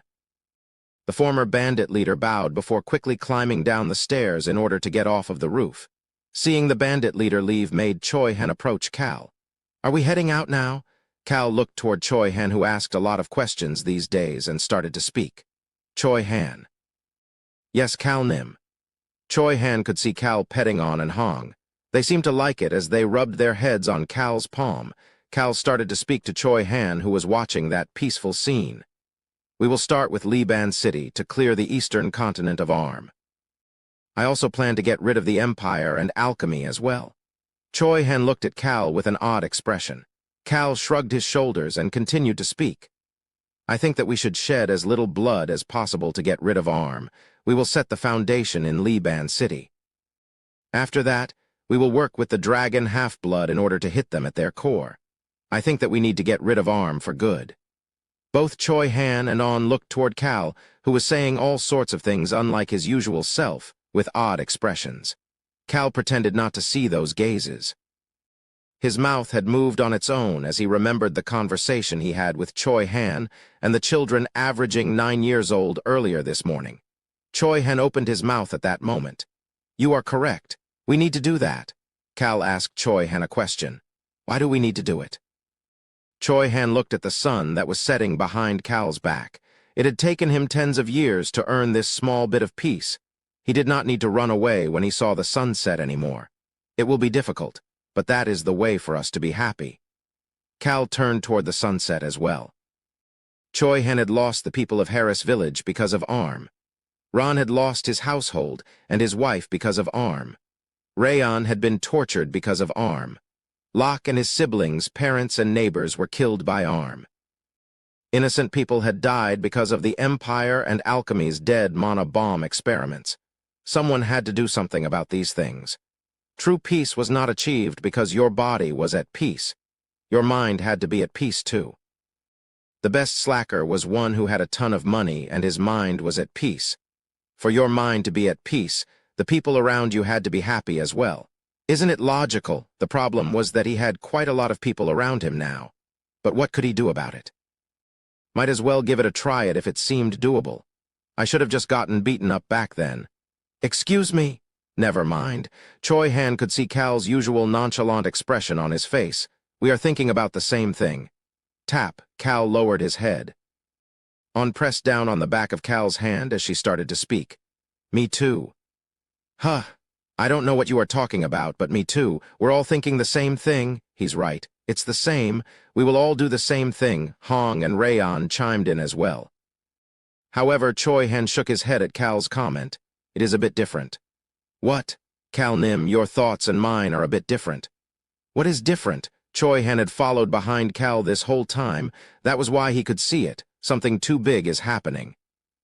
But Cal was trying to handle and take care of it all on his own. Although Cal might think that was the right thing to do, Choi Han did not agree. He recalled the conversation he had with Ron while Cal was in pain. Ron had quietly told Choi Han and the others that they should get stronger. He had said something else as well. He had looked Choi Han right in the eyes as he said the following. The young Master Nim is still young. He may seem like an adult, but he has not lived as long as an old man like me. Follow him. Follow him no matter what. You'll be able to see something if you do. Choi Han had lived longer than Ron, however. Ron had more world experiences. That was why he had taken Ron's words to heart. And if you fill your fence with that, both the young Master Nim and all of us will have fewer chances of getting hurt. Choi Han thought about Ron's comments as he started to speak. I think that everyone needs to carry the weight together. Cal recalled his subordinates from when he was Kim Rok-soo. Cal looked toward Choi Han, and the invisible Rayon, who were all looking at him as he responded back. I'll think about what you just said. Choi Han started to smile. It was because Cal seemed pretty serious. Cal usually meant the things he said if he said it with this nonchalant expression, and Choi Han's guess was correct. However, there is something I am curious about. What is it? Since it was like this already, Choi Han decided to ask more questions. Our work in the Empire will probably get a lot of their citizens involved. Wouldn't a lot of innocent people end up getting hurt? Choi Han had never heard Cal use such an extreme and dangerous word as revolution. Furthermore, the fact that he planned on drawing in the citizens of the Empire made it seem like quite serious of an affair. It does not seem like your usual methods, Cal Nim. Cal had done a lot of big things until now, however. It was rare for the people involved to get injured. In fact, in Choi Han's eyes, Cal seemed to despise using people he didn't know or seeing them getting hurt. Cal was the type to not let others get hurt or die, even if it meant that he himself would end up coughing up blood. He might say, damn it. And grumble, however. Choi Han believed that Cal's expression whenever he used his shield to save others showed his sincere desire to save them. And Cal was the same this time as well. He looked at Choi Han with quite a shocked expression. Why would the innocent citizens get hurt? They won't be getting hurt. Choi Han suppressed his smile and asked a different question, but there will be chaos with such a sudden change. Choi Han had always been an intelligent person. That was why he had understood everything Cal wanted to do, even without being told the details. He continued to speak. There will be a lot of angry citizens if the deeds of the Empire and the Alchemist's Bell Tower are revealed. There would be more than just a few issues when those evil deeds were revealed. And there is no way that the Empire and the Alchemist's Bell Tower only took in the Roan Kingdom's citizens as slaves. They probably brought the citizens of some other kingdoms as slaves as well. Would the other kingdoms just let that go? The Roan Kingdom was the weird one for covering up the kidnapping of the citizens and the slave trade. Furthermore, we may be in an alliance right now, however, maybe not the Breck Kingdom. But at least the Caro Kingdom and the Whipper Kingdom will probably desire some of the Empire's land if the Empire and alchemy both go down. The two kingdoms that had been tricked by the Empire or fought them once before would definitely desire the weakened Empire's territory. Even if they were currently moving for the peace of the Western continent, they would desire the ownerless Empire once it was all over.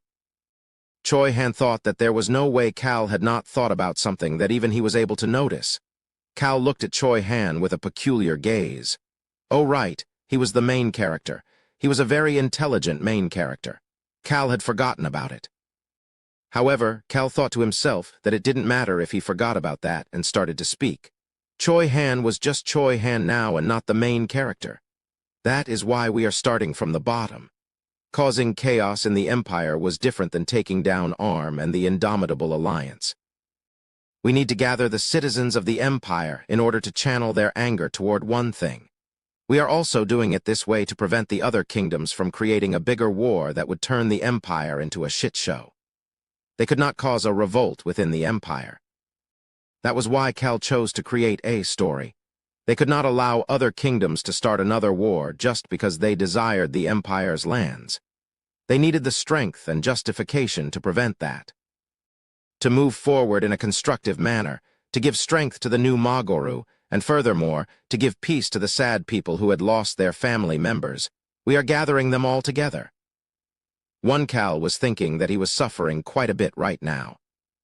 This is why I can only be a slacker in my late 20s. There were at least 7 years left until that time. Cal looked at On and Hong. They didn't seem to fully understand what he was saying, however, they were listening carefully. Rayon was probably doing the same thing. Kale stood up and put On and Hong down on the roof. He then stretched before casually adding on. The Roan Kingdom will become a strong ally for the new Empire. Others will think that the Roan Kingdom is being a total idiot. The Roan Kingdom will make a suggestion for the newly born Magoru. He wanted an elegant war based on politics and diplomacy, instead of strength. Crown Prince Albrew did not want to expand their territory using the citizens' blood. Cal was not a good person, however. He did not want to create a bigger problem than necessary. That was why he chose a new method. I'll need to talk to Sir Rex about it soon, too. Power and strength knew no eternal enemy nor eternal ally. However, Cal did not care about power or strength. He decided to speak honestly. Imperial Prince Adden wishes to make the Magoru Empire the control tower of the Western continent. The sound of the wind roamed around Cal's feet. However, if I'm being honest with you.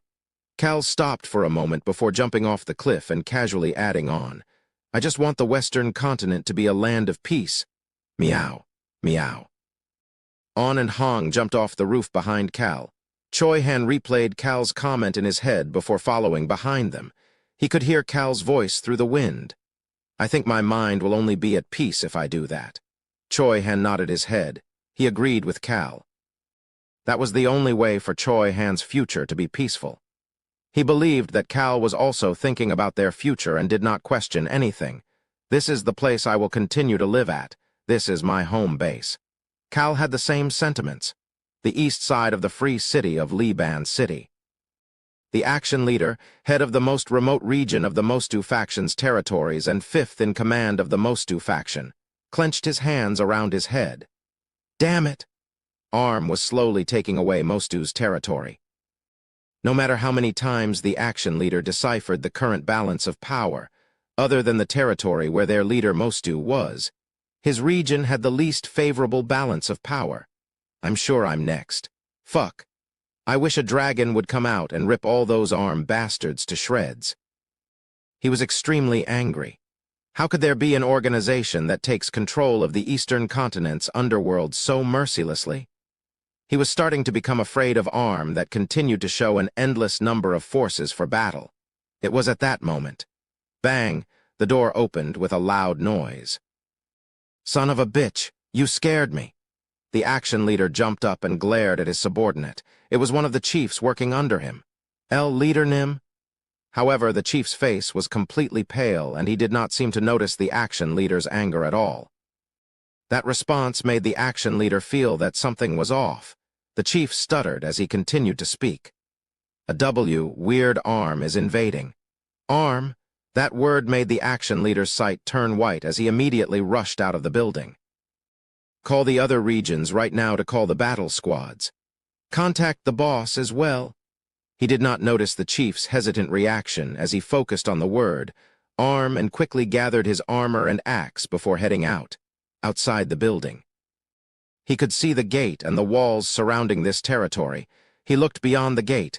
The action leader noticed some people wearing masks. What the hell? They looked like Arm, however, the outfit was a bit weird. It was different than the Arm that they knew about. Why do they look so shabby? Did they make it while they were drunk? He looked toward his chief. The chief who had chased behind him repeated what he said once more. A weird Arm is invading. The action leader shouted toward the intruders who were leisurely walking toward the main gate. Who are you? One of the intruders confidently stepped forward at that moment. This passionate person lifted up his average steel sword and confidently shouted, We are the real Arm. Cal looked toward Choi Han, who had still not changed his acting style, and closed his eyes. He didn't think the terrible acting would return at this moment. What the hell? What's wrong with this bastard?